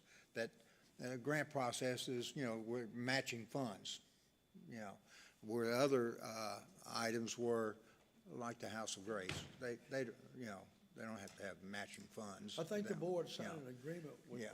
the county or everybody. So, I mean, we've got two lists there, basically, do we not, Ms. Julie?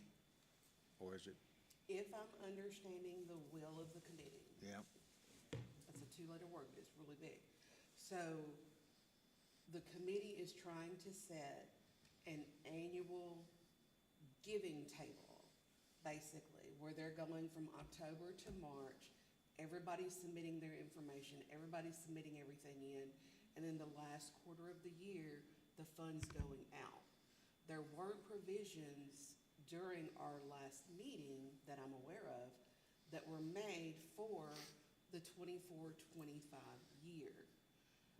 Because it's gonna be a transition, right? Right. So, I think the will of the committee, the purpose is to make sure that we're all aware, or you are all aware of what is coming before you, before it gets here, and that everybody has the same yardstick to be measured by. Right. That just because they've gotten money for the last 20 years doesn't entitle them to money. That Right, they each have year. to go through the proper process, the proper backup paperwork, and the board, before you guys ever see it, everybody's hitting the same yardstick. Well, if the decision's gonna be made by May the 31st, you've already started working on your next year's budget, June, July, August. So we can just if they wanna wait a while, they can just be putting the budget for the next year, and there won't have to be a vote except on the whole budget. Right. If I'm understanding properly, they're more concerned, Mayor, with everybody being presented at the same time with the same criteria. Do they have everything they need? Do they follow the procedure? Is everything the way it's supposed to be? Right. They want to make sure that there's no variation in the application process.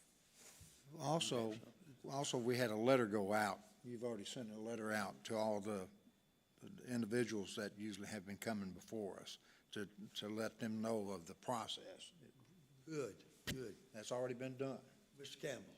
Mayor, if that's the will of the committee, I think the board needs to come up with a deadline during the summer for applications for the following fiscal year, such that maybe a July 1 deadline for 2025 for FY '26 funding, so that you guys have all of those applications when you're working on the FY '26 budget. You know what the requests are, and you can put those in your budget, and throughout the fiscal year of '26, you don't receive any more applications. Right, Until that's correct. '27. It's done. It's a done deal. You know, We what don't- you're trying to do now is, you're trying to receive applications and do approvals within the fiscal year, and that's never gonna work for the reasons that Alderman Dupree brought up, because people are gonna need money before May 31.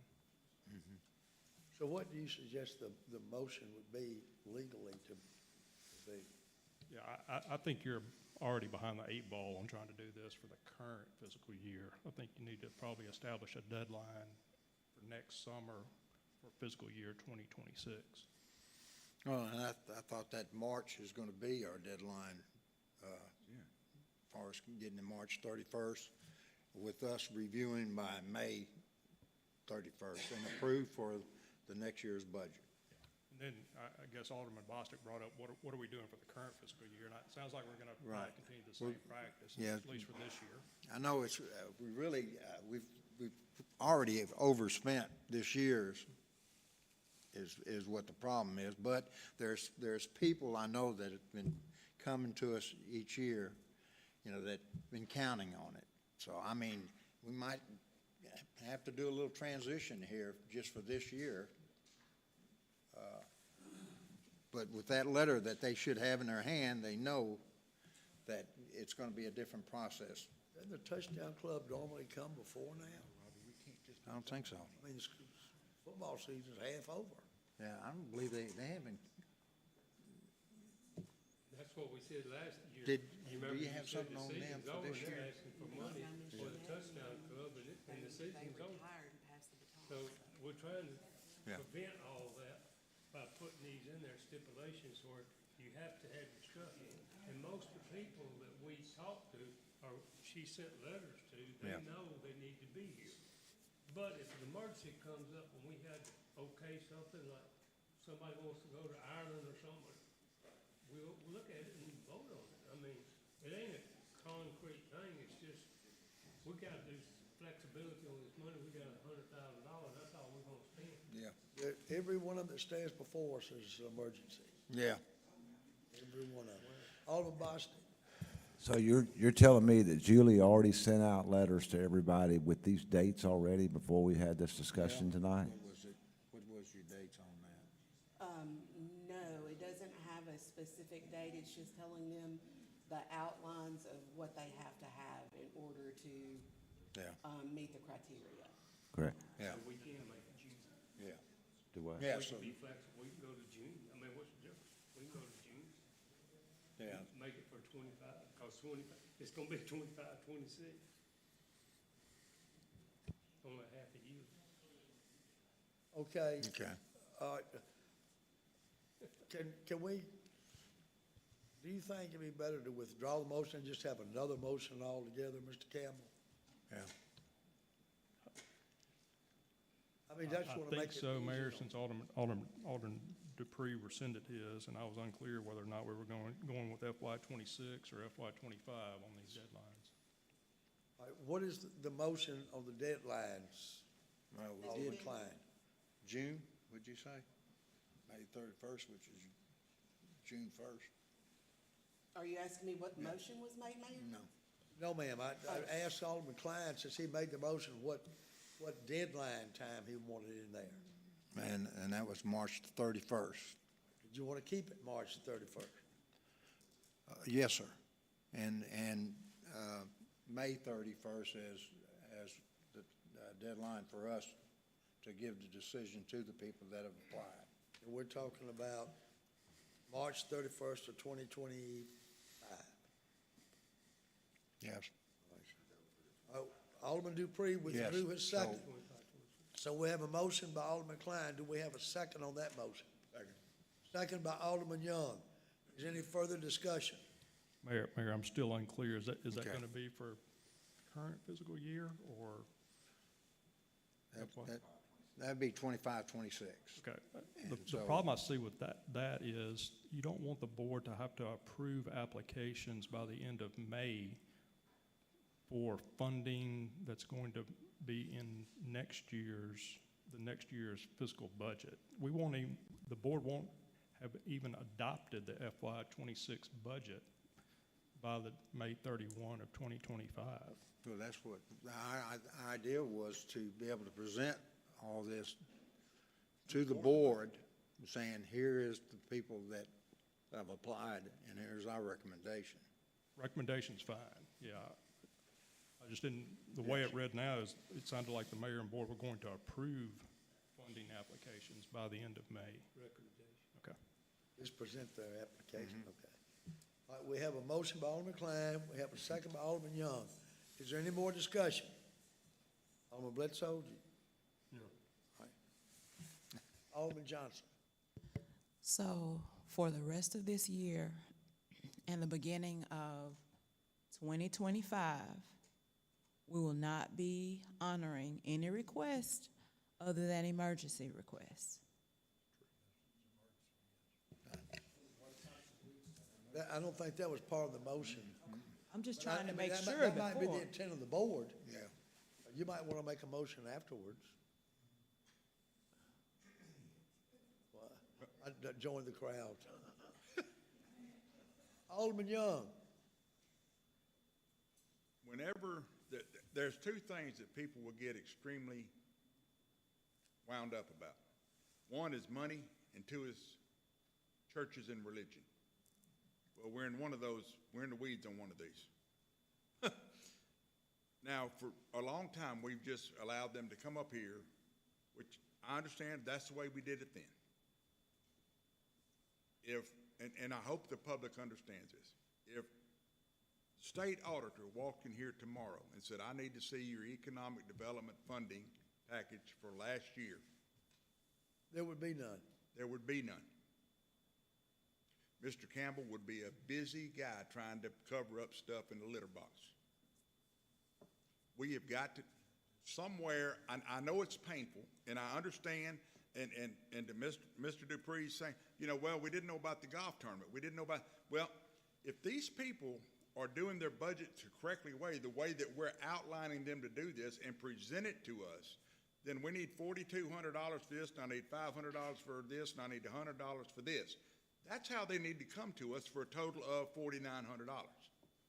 That is their responsibility, not this board's. If they come before us and say, hey, we got this great thing going on, and if we all agree that it's great, and Mr. Klein and Mr. Bledsoe and myself, we say, hey, here it is. Here's what we've got. Here they are. These are the ones we want to approve, and it equals $900 or $100 and $1,000. Here's what we think. And we approve it, the checks go out. Case closed. And then we go to the next year. It makes the service of this board a lot more efficient, the service of this city extremely a lot more efficient, and it puts the burden of proof where it needs to be on the person requesting the money. Because they're going to have to prove their bank statements, how much money, what they've done to raise money, because we're only going to match up to $5,000. We're not just going to give you $5,000. We're going to match what is in your bank account and what you have done for fundraising. That's only fair. Like the gentleman tonight, they had raised $5,000. If they've raised $5,000, see, and he came through, I mean, because I knew this discussion was coming. He just got through by the skin of his skinny teeth. He really did. And that's fine. It's for the veterans. I ain't got a problem with that. But I just think somewhere, rain stops somewhere. Okay? Rain stops somewhere. And we have got to, $338,000 more than what we should have. We can't keep that up. This city can't afford that. We got stuff we can use that economic development stuff for, like street signs and all other stuff that we can use it for. So we're going to give $100,000 away in grants, which is very generous, and keep the rest of the money for what we need in economic development. I think everybody agrees on the figures. I think what it is people are having trouble with the timing. Sure. And I think it needs to be clarified, or else it'll just be a can of worms like it's getting into right now. So, Well, let me ask you, Mayor, if I may. If tonight, if this was 2025, And we did this in May or whatever, June, whatever day, May the 31st is what Mr. Klein had said, which is fine. That's what the committee agreed on. We wouldn't be having this discussion because we'd already given that money away. I think that's what Mr. Billy was getting We'd at. already If given y'all- that money if away. Y'all make the recommendations in May, when they start working on the budget for 2026, that'll be budgeted in there. That's correct. You will never have anybody come before you again. That's what Correct. Mr. Campbell was. That's exactly what we're getting to. But there's going to be a section in there where people are going to go, well, I don't get my money for the, rain stops somewhere. We got to transition into this new program. But that leads us to the transition period, which is now. Because the motion is not going to cover anybody coming before you now. Unless you want to, can they include that? That any donations out of this fund will not be forthcoming until Per what the review committee in said. March?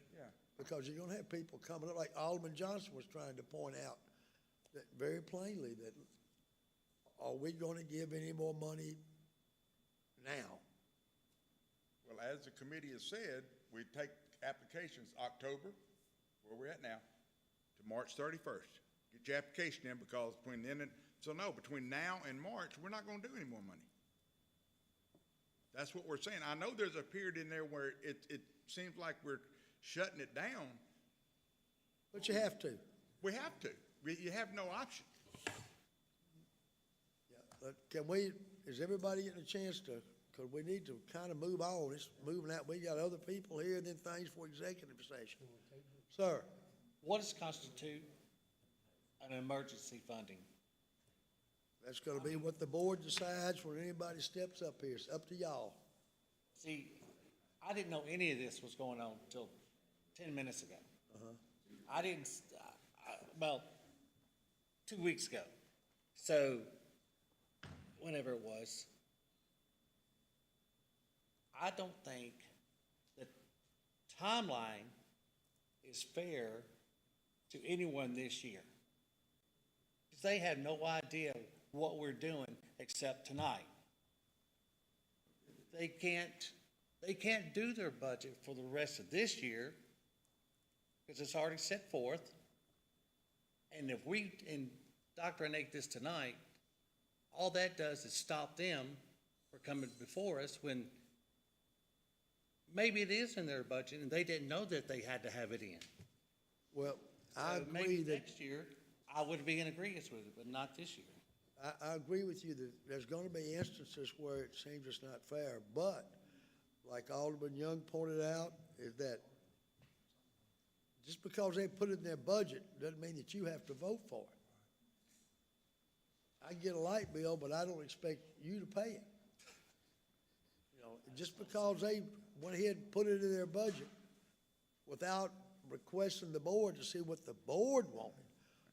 Is the board willing to provide these funds for us so we can work on our budget? And then y'all say yea or nay. But just because a group puts it in their budget does not obligate you to give them the money. And they may need the money, and you may wish to give them to them. It'd be strictly up to you. They don't know. But just because they put it in their budget does not put you obligated for those funds. You will have to make that decision on a case-by-case basis. Alderman Bledsoe. All right, for instance, say come January, and I don't know if they do it down there or not, they said, no more money, period. We're not getting any more. Then we're gonna have to tell all these folks, I'm sorry, we don't have any money, so we can't fund your program or whatever it is that we've been funding. So that might happen when it happened before. Yeah, when does this run out? July 1, 2026. So in the middle of this, they can say, no more hotel motel tax, it's gone. So then all these folks are dependent on us are still gonna get shut out, period. Yeah. And what we're trying to do is, like 300,000 is gone, we should have spent 100,000, that's all.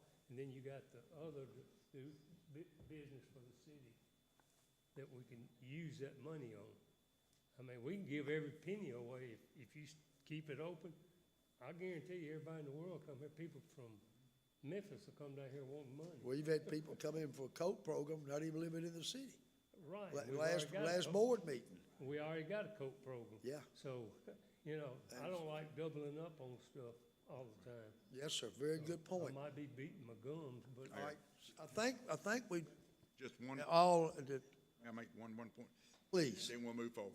But to Alderman Dupree's point, he said these people didn't know, What was it, 3 weeks ago, 4 weeks ago? We sent out letters to everybody we've given money to over the last 3 years, I believe. Is that correct, Ms. Julie? 2 years. They've all been notified that this is taking place. It's not like we're dropping a bomb on them. They've all been notified, they've all been sent the letters, they've all been sent the program, that this is what we're doing, and this is the timeframes that Mr. Klein has already done. The timeframe's not in there? Okay.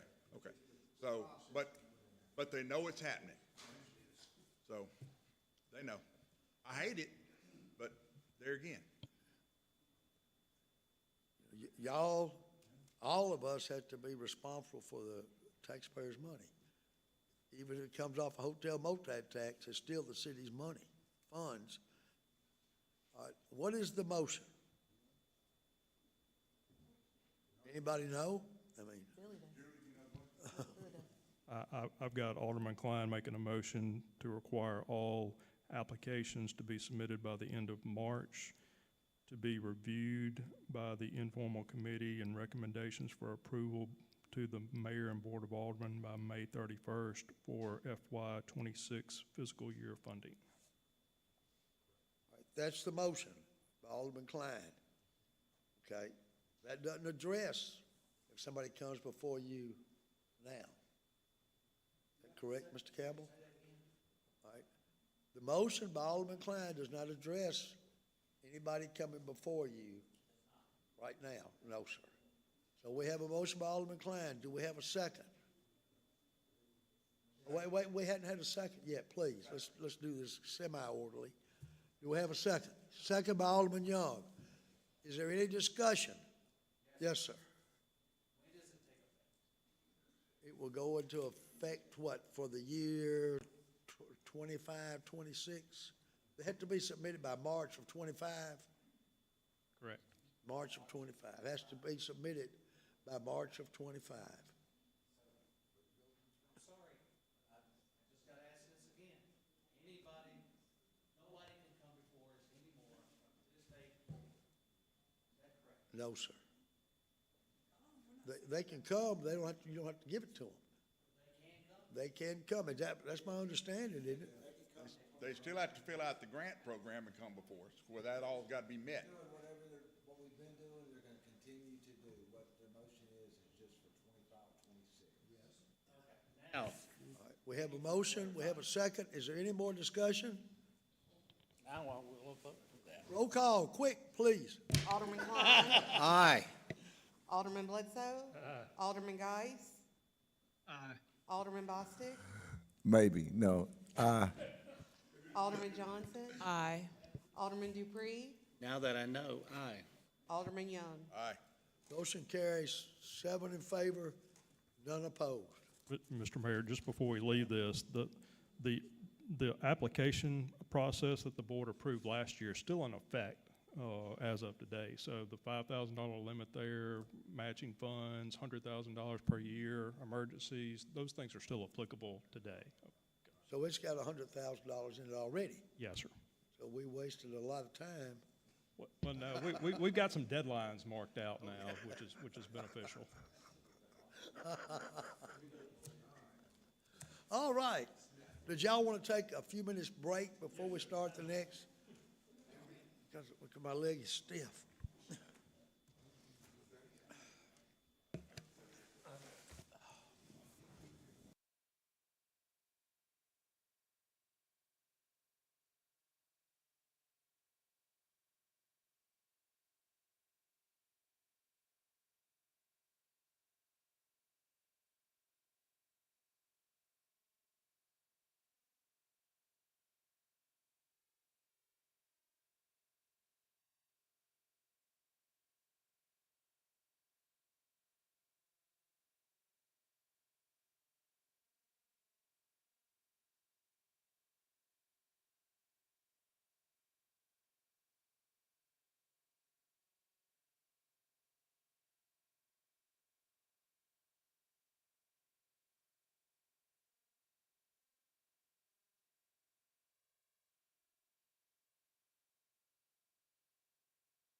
Everybody ready? We're back. Letter B, discussion of the Path Group Lighting Project. Who is handling that? All right, sir. If you come forward, please, sir, and state your name and address for the minutes, we certainly would appreciate it. Yes, sir. Good evening, everybody. My name is Eric Wilson. I'm with Path Company. I've only been. Your doing address, this- please, so we have to have it for the Oh, my address? minutes. Yes, sir. It's 2057 Vinton Avenue, Memphis, Tennessee, 38104. Thank you, sir. Yes, sir. As I was saying, I've been doing this not terribly long, just crossed over about 18 months. And I'm here with a colleague of mine, William Franklin. So I'm going to ask that y'all would bear with me. If I appear nervous or defer a question to William, that is why. But William spoke with you guys a handful of months back about a streetlight feasibility study that we carried out for you guys, shared the findings, various details on cost and savings, and then he walked you through next steps. The next step after that feasibility presentation would have been the RFQ, which y'all executed, and we as Path Company responded to said RFQ. And then we have since handed over a project development agreement to you guys. And part of the main reason for our visit here tonight was to check in with you guys, see if y'all had any questions, concerns, and just see where we are, see how y'all are feeling, if y'all had any thoughts or general reactions. I know it's kind of been a little bit of a lag since our initial conversation, but yeah, I kind of wanted to open it up. I know you mentioned you had some questions prior to the beginning of this meeting, but I would love to open it up to anybody and everybody that might. I think Alderman Young had some questions. No, Alderman Bostic. yeah, I appreciate you coming back out tonight. I know we talked about this a few months, seems like it's been about 6 months ago or whatever it was, the packet. The savings that it's going to save for the city to get all this done is going to be a great thing for our citizens and for the city of Horn Lake. Our city administrator is not able to be with us this evening. Was he aware that y'all were coming tonight? I believe so, yes, sir. Because he has all the financial, has probably all that information. Gotcha. But to make a decision as far as what we want to do. Sure.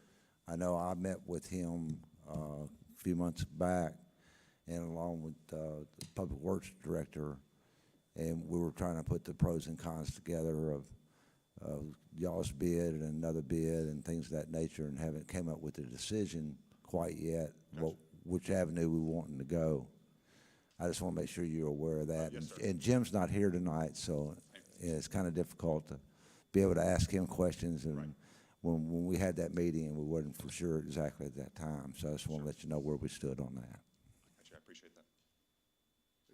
Just to clarify why Mr. Robinson's not here, it's not because he didn't want to be, he had a medical emergency in his family. And there's no possible way for him to be here tonight. Sure, I totally understand. Alderman Young. Really, all they're here for tonight, from what I understand, is just to do the feasibility study. They're not here to put a bid out. They don't even know how many lights they're gonna, that's the reason they gotta do the study of the city. See what their cost is gonna be before they can tell us. So that's really why you're here, just to get the feasibility study? Well, so we've conducted the feasibility study. You have? Yes, sir. Okay. The next step for us would be to enter into our investment grade audit phase, which is where we put like dollars and cents to both cost and savings for you guys. Okay. And that is really the first, I say, financial commitment that we would need from you guys. However, the only actual transaction for said audit would be if us as Path Company went and conducted said audit, which takes anywhere from 4 to 6 months on the long end. If we come back, share those audit numbers with you guys, and you say, Eric, thanks, but no thanks, we don't wish to proceed with this project, that is when you guys, as a city, would pay the audit fee. However, if you move forward with said project, that IGA fee is built into the project So itself. I had the wrong word, so the feasibility study is an audit. Yes, sir. Okay, I just had the word wrong, okay. And the reason why we need the authorization to move forward is because there is a financial commitment. Okay. The feasibility study is free of charge, however, Right. like I said, the audit is the first phase of financial commitment.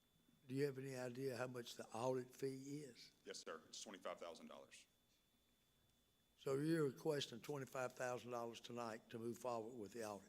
Well, like I said, if you as a board move forward and approve the audit, the only time that that flat $25,000 is paid is if after we have conducted said audit, and you guys as a group say, thanks but no thanks, we do not wish to proceed with said project, that's when you would pay the $25,000 fee for that audit. However, if you guys, if the numbers come back well, which we have complete confidence that they will, that $25,000 is built into the total project cost of itself. Yes, sir. Alderman Bostic. If it's okay with you, I'd like to have another meeting with Jim and with Stephen on this, and maybe we could reschedule you for another meeting in a couple of weeks or whatever, if necessary, to where we could get a kind of a final of what we kind of want to do. Because in that meeting, the bids were really, really close. And it offered pretty much the same thing. But so we were trying to get the pros and cons together on all of that. And then he had a medical family emergency. I wasn't aware this was coming up until I saw the agenda. I thought maybe he was going to have that and be here, but something happened and he couldn't. So if it's okay with you and the board, maybe we could wait another couple of meetings and you could have Jim reach out and speak to you after we have another meeting, if that's okay with you, Mayor. Mr. Campbell. Mr. Mayor, I agree with Alderman Bostic. The city, Eric kind of alluded to this, the city put out an RFP, and we got more than one proposal for this. So what Alderman Bostic is alluding to is the city hasn't actually examined both of those proposals yet and scored them and come up with a recommendation on who to go with. And I think that's what he's saying. They're probably going to do that within the next few weeks and come back to the board. And then we'll be ready to consider the agreement that he spoke about. Gotcha. I'm fine with it. Everyone comfortable? Sir, I'm sorry you had to listen to all the discussions and everything, but No worries, it's, learned a lot. but we appreciate your patience. Our next meeting, if the board so desires to request a meeting, would be the first Tuesday in November. It'll be 3 weeks. Great. Next board meeting. Alderman Johnson. Sure. Can you tell us a little bit about what your audit entails? I know that we'll wait to hear from you later, Yes, but I ma'am. want to know more about that. So I think William mentioned during the feasibility presentation where, I think the rough estimate number of streetlights right now is, I think, 1,528. And that's based on, I think, the Entergy bills from what we gathered, and it could be 1,500, or I'm sorry, 1,580 or 1,450. So the first step is getting a full audit, getting the exact number, and kind of going from there and building out kind of a plan both on cost, on savings, and really kind of customizing it to what you guys want to get out of this, both from an appearance standpoint, cost and savings standpoint. That's kind of what I like to say is when we roll up our engineering sleeves and really get down to the nitty gritty in this and put dollars and cents to both cost and savings. Yes, ma'am. Any more discussion? Well, we thank you, gentlemen. I'm sorry y'all had to sit here so long. No worries. No, I apologize to you, but we appreciate your patience and your understanding because the board's definitely interested in this proposal. Okay, great. Yes, sir. One quick thing, William Franklin, 24 Morningside, Memphis, Tennessee, 38104. Real quick, as far as the proposals that you guys have received, I think I understand those proposals and the differences in them. And I believe, being in this industry, they're wildly different approaches to developing these projects. And so to the extent you guys would be willing to, I would love to come and talk to you about some of those differences versus just coming back to a board meeting to hear a decision about the approach. State law won't let more than 3 at one time. Sure. Meet, for the open meetings law. Do you guys have work sessions by chance? You were 3 aldermen at a time? Well, anyway, to the extent that you guys would allow us to come and tell you a little bit about what we know about the different types of approaches people use on these, maybe Have to that might be a board helpful. meeting if you wanted to speak That'd be more fine. than three of them. Sure, if that's the If you best wanted to do it environment to do it, Little groups, it'd be a 3, 3, 1. You'd Okay. have to do it 3 times. that's okay. We're just up the road, no big deal. Anyway, I just wanted to make that offer. Yes. Cool, thank y'all. Yeah, praying for Jim and his family. Yeah, thank y'all. Thank you, gentlemen. Be careful going home. Thanks, guys. All right, citizens' remarks. Do we have any citizens' remarks? All right. Ms. Carter, 3 minutes. Could you please be the timekeeper? Hey, Ms. Carter. I think the kids are really enjoying all the playground equipment. I hope so. I hadn't got to see it. All right, we've got 3 minutes, Ms. Carter. Today I was at Lake Cormorant High School, and I was able to talk and meet and mingle with the teachers and stuff. And I met Mrs. Blakely. She is the career coach at Lake Cormorant High School. And I thought, well, there's a board meeting tonight, and I will just come and throw this out here publicly so maybe we can reach out to other areas in Horn Lake. Mr. Glenn was there as well. They're doing something new where they are wanting to bring in different types of jobs, like a lunch and learn, so the students can have exposure to it, different job categories, areas of interest, just to kind of see, kind of get a feel for what they would. But she made a comment, and I told her I felt the same way, which is why I had chosen to go to that high school today to kind of just love on them from my workplace. And they're out there. They're not right in the city. They don't have a business around the corner that can just stop by. They don't have 2 or 3 of this and 2 or 3 of that. And they service our Horn Lake community as well. A lot of our students are enrolled there. And I just wanted to come and publicly ask if you know anybody at all who has a job that would be a business that would be willing to allow some of these teenagers to come in and do some job shadowing. That would be huge, because I talked to numerous teachers today, and we were talking about the different steps in healthcare. You don't have to start out being a certified or licensed provider. Somebody has to do laundry. Somebody has to wash dishes. Somebody's got to clean. And how we've had a lot of success stories just where I work, from building, and we have some people who are administrators now. I mean, the possibilities are endless. And I just wanted to come and publicly come before the board and anyone in the city who may be listening that has a business or a different area interest that would be willing to share, to please reach out to her or any of our career coaches at any of our high schools. Because I come up here a lot talking about the elementary school and let's get the playground and let's do this. But our teens need us just as much, because they're our next generation and our next workforce, and who will be sitting up here in the next 20 years. So I just wanted to put that out there, because they have a Bridging the Gap at Expo coming up on the 29th and 30th at the Lander Center, and it's for all DeSoto County sophomores.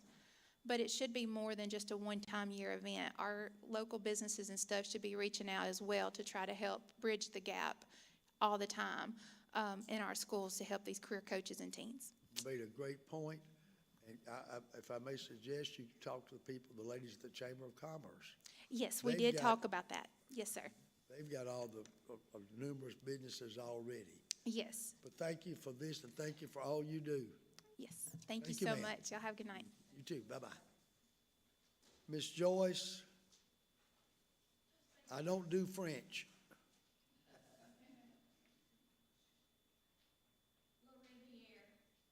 Ma'am? La Riviere. It's very, ma'am?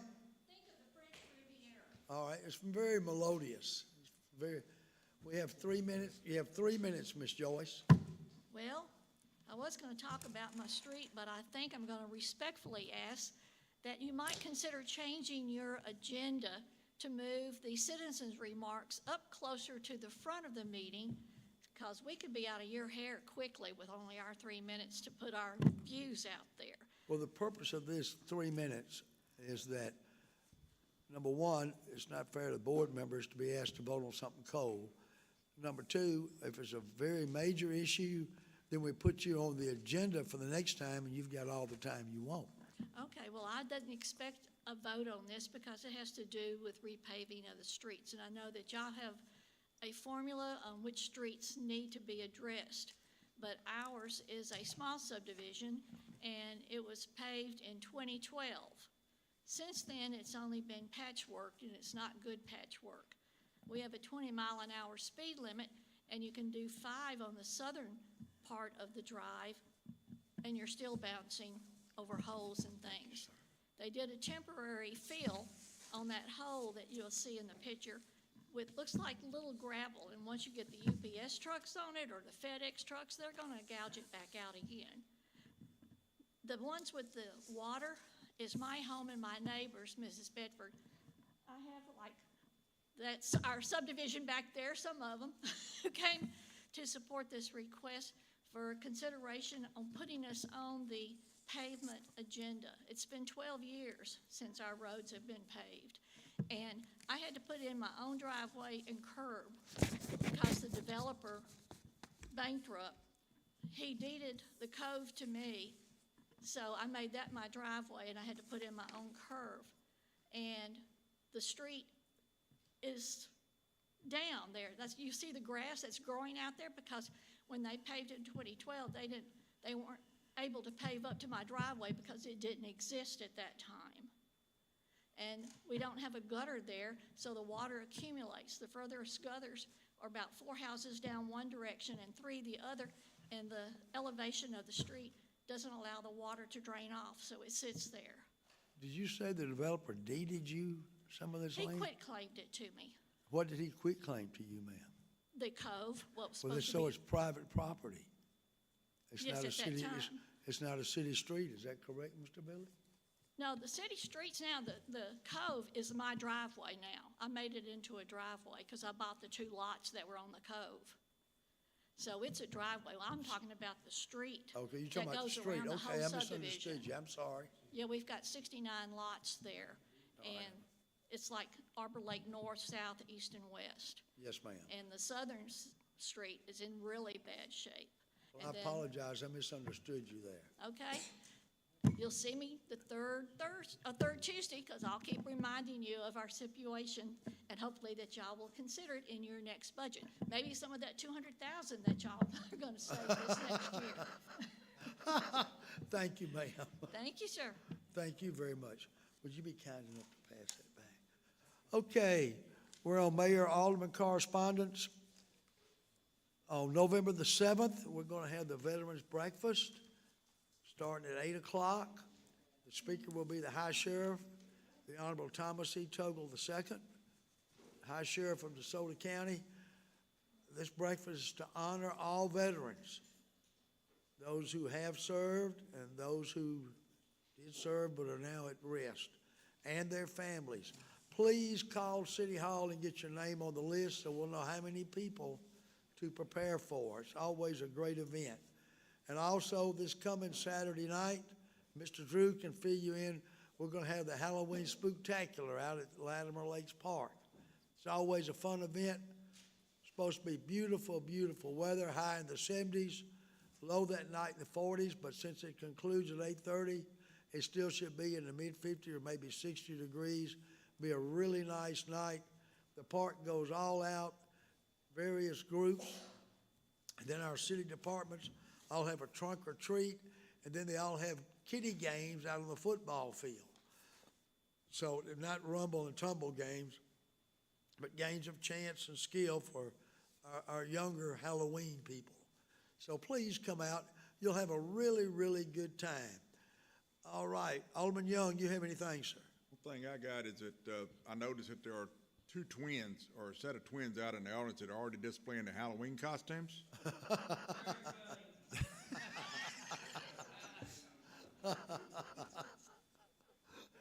Anything else, Alderman? No. Alderman Dupree, you have anything? No, sir, thank you. Alderman Johnson? No, sir. Alderman Bostic? No, sir. Alderman Geis, you have anything? No, sir. Alderman Bledsoe? No, sir. Alderman Klein? No, sir. All right, going by the department heads. Chief Pullen, do you have anything for the board, ma'am? No, sir, Mayor. Anybody have questions for Chief Pullen? Mr. Mr. Box, you have any? I don't have anything, Mayor. Anybody? Alderman Bostic? Stephen, that request that just came before us right here, can you go over and check those out? And here's some copies. Let me have those. Oh, there you go, debris got them right there. And see what we can do to get over there so until the time comes that we kind of know where that streets are on our street program. Yeah, we'll take a look at it, see what we can do. I've been back there before. It's pretty rough. We patch it and it kind of fails back again. It's like the water doesn't drain real well back there. Well, she said there's not any drainage, and that evidently that's our issue down there. If we had some drain, I know when they do the street project, they're probably gonna, in that, there'll probably be some drains added or whatever, but until we get that, sometimes people will be excited when they see a public works truck out there the very next day. Not saying that you got time to do that, but if you will look into that, I would appreciate it very much. Yeah, we will. Thank you. Alderman Dupree.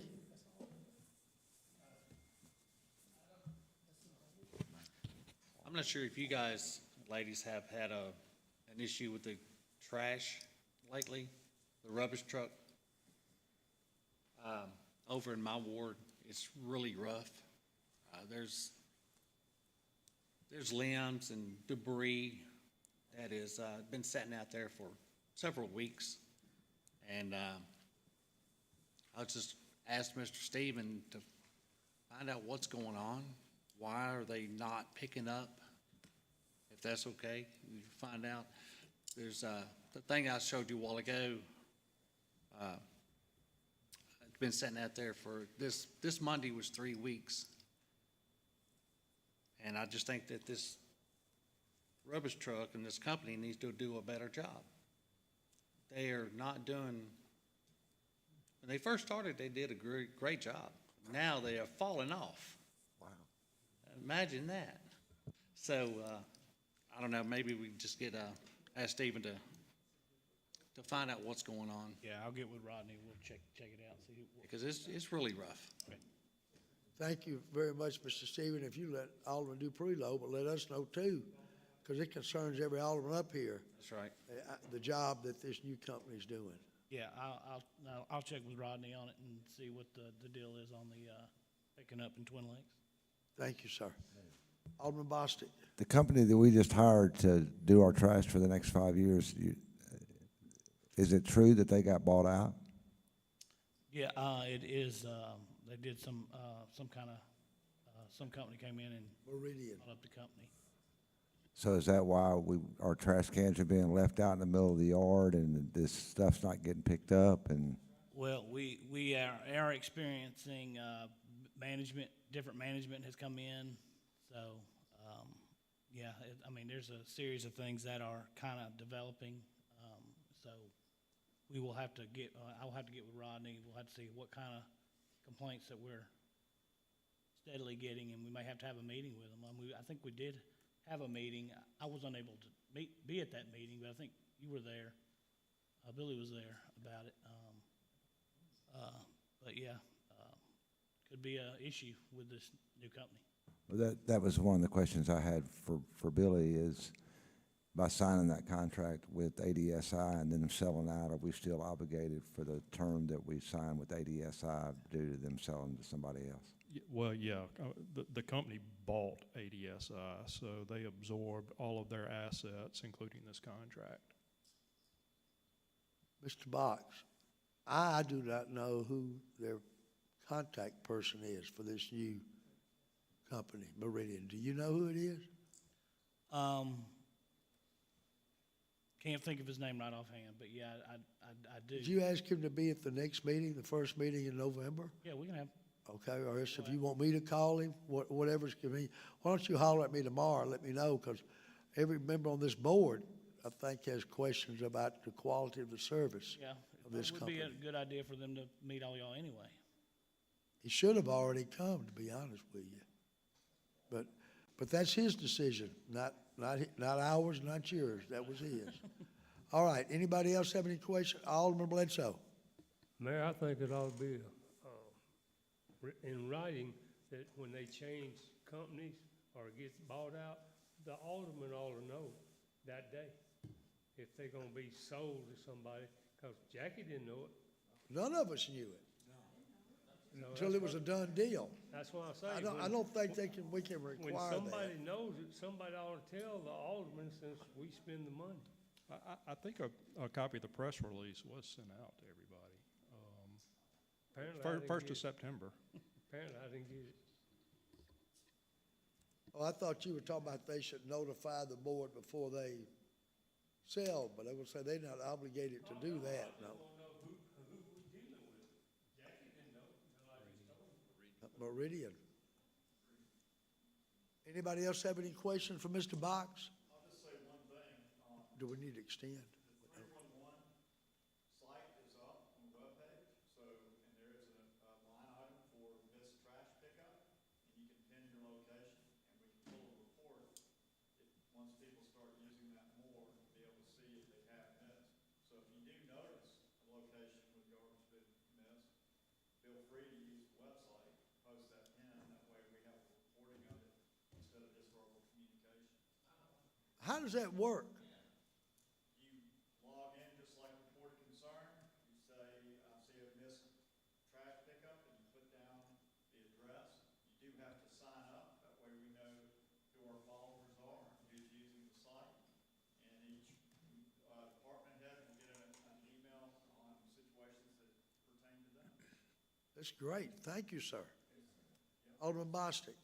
I appreciate you letting us know that, that's what I'm gonna start doing a whole lot of, people calling me and I have one more thing for you, Stephen. All these street lights that I've reported and that other people have reported that you ride through town that have red ribbon around them by energy that they need work, is there any timeline on any of this getting straight, or are they just gonna wait till ceasefire finishes destroying the city and then we're gonna go back? We and have- keep, we keep reporting it, and some of them do finally get fixed.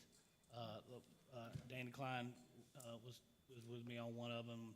We kept reporting, we finally got them to get out there and get that one done. It's I mean, they're aware of them because they're the ones that put the red ribbon around it. right. So it kind of be nice to know if they're gonna, it might be something that they need to put a double red ribbon around it, say this one's gonna have to be major work or something, at least to let the citizens know that you're in the dark for 2 months or 6 months. Right. Mayor, Alderman Young. what Mr. Bostic said, I talked to Energy because I got about 8 of them out over in mine. Well, they working on one, and they said, well, there's a cat line running right straight through it. So, yeah, these hole diggers or whatever they're putting this thing. So they got to undo their stuff so they can do their stuff so nobody gets electrified. It's a mess. It's a mess. Getting back to y'all, what Alderman Bostic and Alderman Young referenced, Mr. Box and Mr. Jim, and who else was it? We met with their people a couple of weeks ago. Yeah, that was with the C-Spire Group. C-Spire Group, and Mr. Box has been keeping an itemized list of what they owe the city. C-Spire at that time was over 30,000.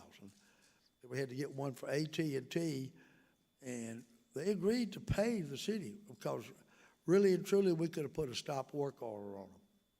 Of course, we want to get through with this project before winter, so we'd be kind of cutting off our nose to spite our face. But if they don't give us the money, we can definitely put a stop work order. You said South Haven did it one time, didn't you? Yeah, they did. They shut them down. We have not received, of course, Mr. Jim's not here, so, Ms. Julie, you don't know if we've received a check from them, do you? We hadn't, I don't know if any check's been received yet. could you holler at me tomorrow so we can call them and tell them we want our money? Yes. Thank you, sir. Anybody else have any questions for Mr. Box? Chief Linville, you have anything for the board, sir? I don't have anything, Mayor. Anybody got questions for Chief Linville? Mr. Coleman, you have anything for the board? Thank you, Mayor. I believe you covered everything with the Halloween event. Just come out. It's going to be fun, beautiful weather, and be lots of people. Anybody have any, Alderman Young? I've had several people ask me, it's a legitimate question. Is there any way we can move forward or better forward on soccer fields at the park? There's a lot of people that want to organize soccer games, and I'm not saying do it tomorrow or whatever. I'm saying maybe we need to look into that. They want to organize soccer fields and soccer teams and all that, and that's huge right now. You know, we jumped on pickleball like a duck on a June bug, and it is what it is, but soccer fields are really becoming, they really want to play some soccer. Can we look at that? Yes, sir, we'll take a look at it. Yep. Thank you. Anybody else? Alderman Klein?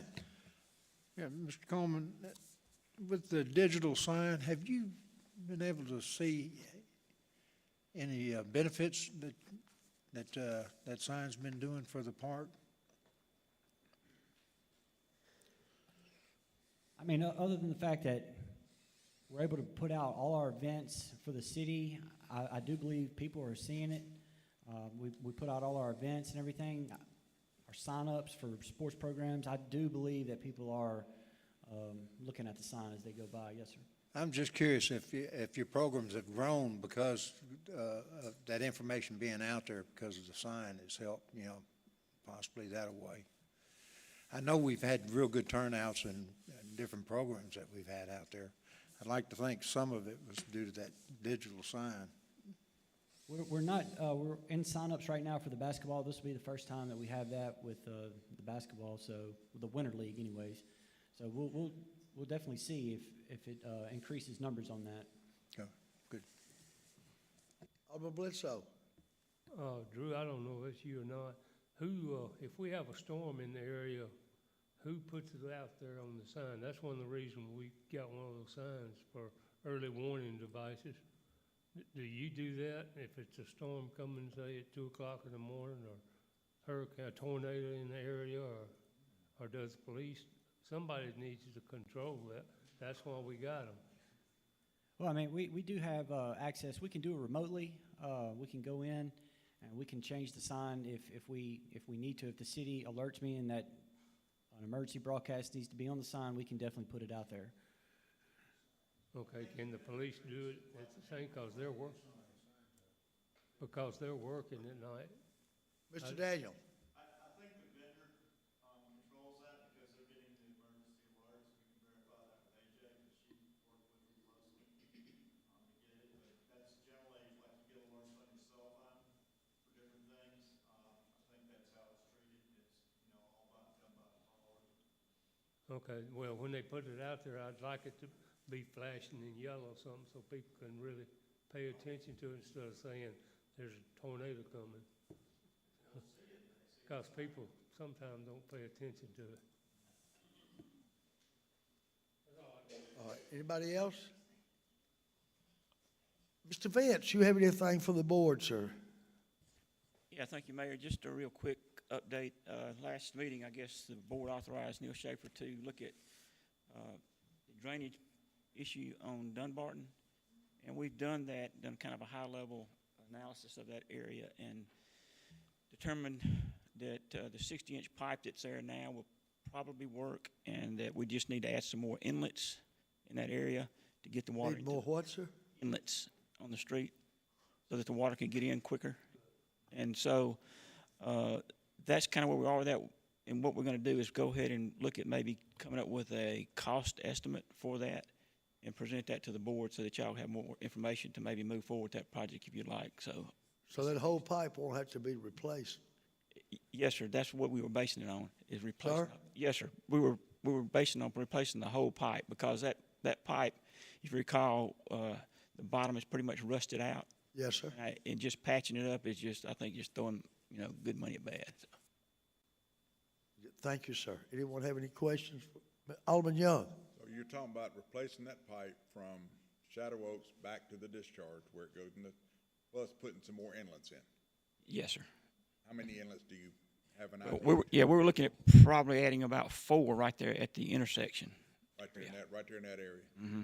Okay, will that relieve the water issue coming from Dunbarton, between Dunbarton and 302 right there in the curve? Will that also relieve that water issue?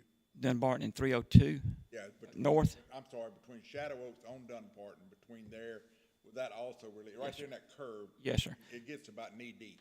Yes, sir. It will, and that's why. And if I'm not mistaken, it stays that way for a couple 3 hours, but then it just takes a while. So that's what the problem is. And what you're trying to do is get that water off the street so you don't have a hazard issue with vehicles coming through there. Trying to get more bang for our buck, make sure. Yeah, yeah, it will.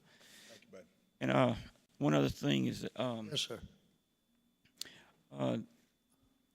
we're not sure exactly where that pipe ends on the north end, so we still got to do a little bit more research on that to find out exactly where it does end. I think it ties into another pipe underneath the ground, and it finally exits on the very north end where it ties into that ditch, one parallel to Goodman. So we still got a little bit to do. But we're going to come up with a pretty good cost estimate at this point for you. Thank you, sir. Anyone else? Alderman Klein. Yes, Mr. Vince, the lady that was here earlier, can you check and see where her street is going to be in the phase as far as being worked on with our street program? You talking about the lady that just came in with? Yes. Yeah. I think it's what, Harbor Lane is what they were saying? Yes, right. Yeah, right. Harbor We can do that. What we're planning on doing, I talked to Alderman Bostic today earlier about possibly getting a list of the streets. I guess we presented a map to you guys. I've seen the map, but I guess it's kind of hard to read it for some reason. Well, so we'll come up with the actual list of the streets that we're going to be doing next year, and possibly the following year. Of course, you got to remember that that's going to be a moving target the further out we get, because things are going to change some, because we've got to go back and do another road analysis to determine what condition your streets are in now as we move forward. So we'll get that list of streets for the entire city, along with break it out into wards, if that's okay. Excellent. Thank you. Anybody else? Mr. Glenn, do you have anything for the board, sir? Yes, real quick, I want to send a shout out to Daniel in the IT department. That laptop that he was referring to was mine. My facility has kind of been in the dark because we've had this issue with this cyber attack that was going on in our systems. So I got my laptop today, and having my laptop today is the reason why I am presenting to you some donations that we received by mouth today, because I could not send it in without having any laptop. My spreadsheet was gone. But I am happy to announce that we received a check from Hollywood Feed of $59.57. This was from an event that we had hosted. We also had a successful evening at the Texas Roadhouse event, which we will be doing twice a month for the next 6 months. But we received a check from them for $104.56. The Maddie's Fund check that I was talking to you all about last year has cleared, and that is a grant that I had proposed. We received for $5,000. We also received a $50 check from Shanna and Jeremy South. And that will be it. That means that to date, as of October 1st, the animal shelter has brought in roughly $5,954. Last year, we closed out at roughly $20,006, which is about $13,000 more than we made the year before and $15,000 more the year before that. So we do have a trend of uprising passive income. Also, we were at Lake Comrade today, as Ms. Carter explained. It was wonderful. We recruited a lot of the high school students to come in and volunteer with us. They were interested in working in the field. I spoke to that same young lady that Ms. Carter spoke to about an internship, just working as a clerk with us at the animal shelter, where they actually fund and pay for everything. So we're in discussions with that right now. We have the Girl Scouts coming this weekend to do a volunteer with us, and we have roughly 180 animals on campus. We have estimated 600 intakes for the year before I came in. We've done our final numbers, and we actually took in 1,100 animals for the year, which is double what we were projecting before I got here. So this explains why we've had so much going on at the animal shelter. Out of that 1,100, we had a positive outcome of 775. So that is a great amount. Out of 1,100, 775 animals were placed in homes and adopted out.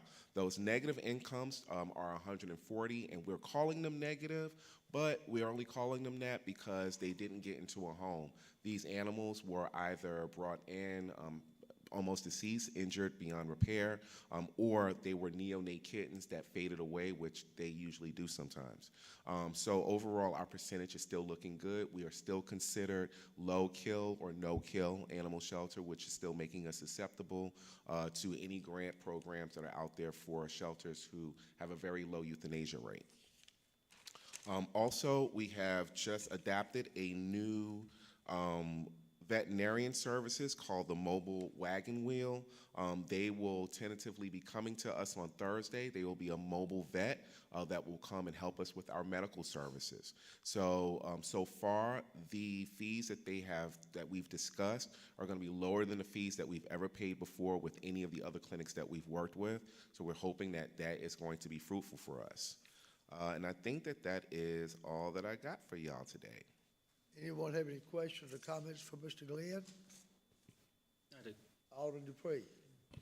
So the cat I was talking to you about, did you find out if it's full-blooded or not? There's no way to find out unless we do a DNA test. Oh, well, we don't want to go that far. But we called him Brad Kitt. He's pretty handsome. What do they call it? See, I want a Maine Coon cat, Brad Kitt. and I'm hoping it's full-blooded. Yeah, Brad If my Kitt wife will is let me have it. he's Hollywood ready. So I don't know. I mean, I think that you would be doing well if you got that baby. So what? I think I'm going to be shocked when I get home.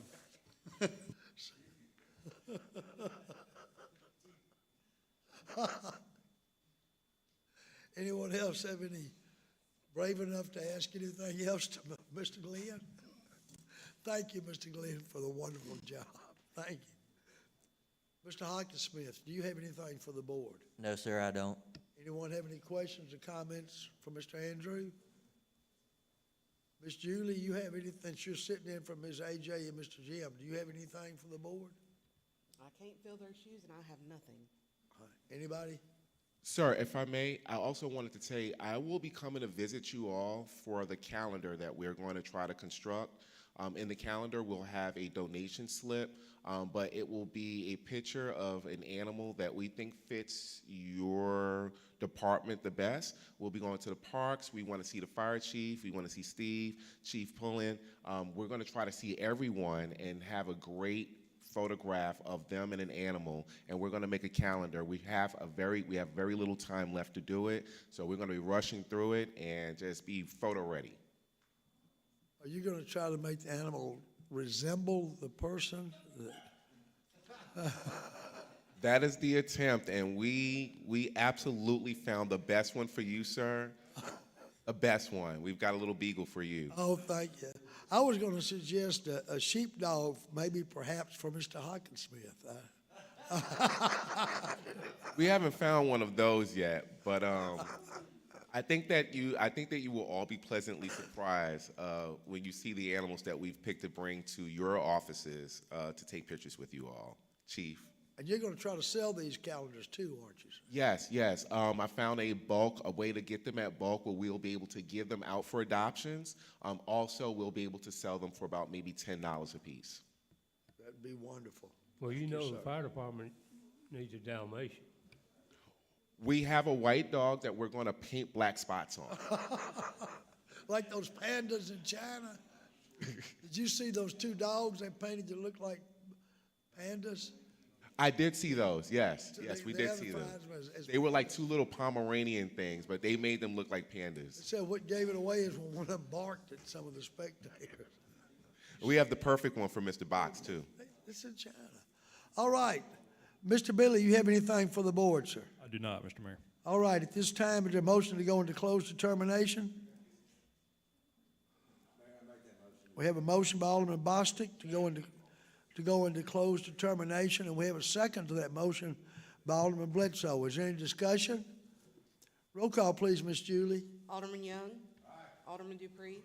Aye. Alderman Johnson. Aye. Alderman Bostic. Aye. Alderman Geis. Alderman Bledsoe. Aye. Alderman Klein. Aye. Motion carries 7 in favor, none opposed. If y'all will excuse us, before any of y'all sneak out, remember this Friday night, we play Hernando here. So come to the ball game, please.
Alderman Klein. Aye. Alderman Bledsoe. Alderman Geis. Alderman Bostick. Aye. Alderman Johnson. Aye. Alderman Dupree. Alderman Young.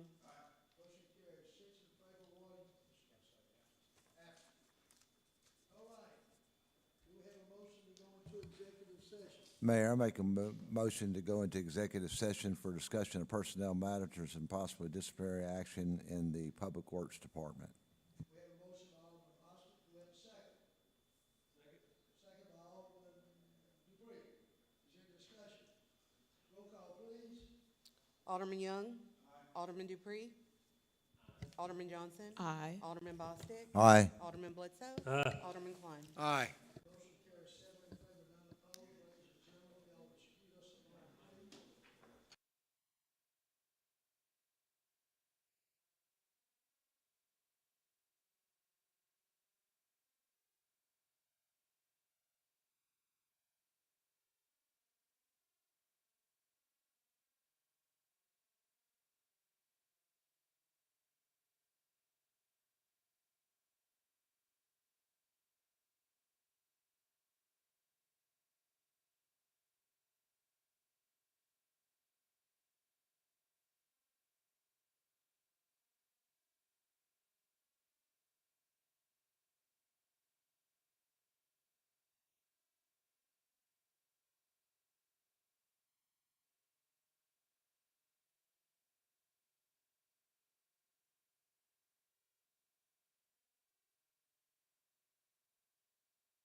Mayor, I make that motion to come out of executive session. Second.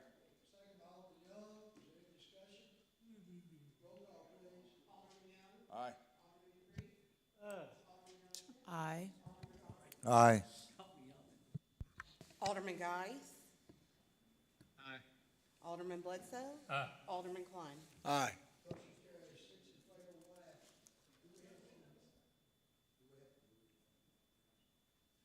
We have a motion to adjourn. Mayor, I make a motion to adjourn. We have a motion by Alderman Foster to adjourn. Do we have a second? Second. Second by Alderman Young. Is there any discussion? Roll call, please. Alderman Young. Aye. Alderman Dupree. Aye. Alderman Johnson. Aye. Alderman Bostick. Aye. Alderman Guise. Alderman Bledsoe. Aye. Alderman Klein. Aye.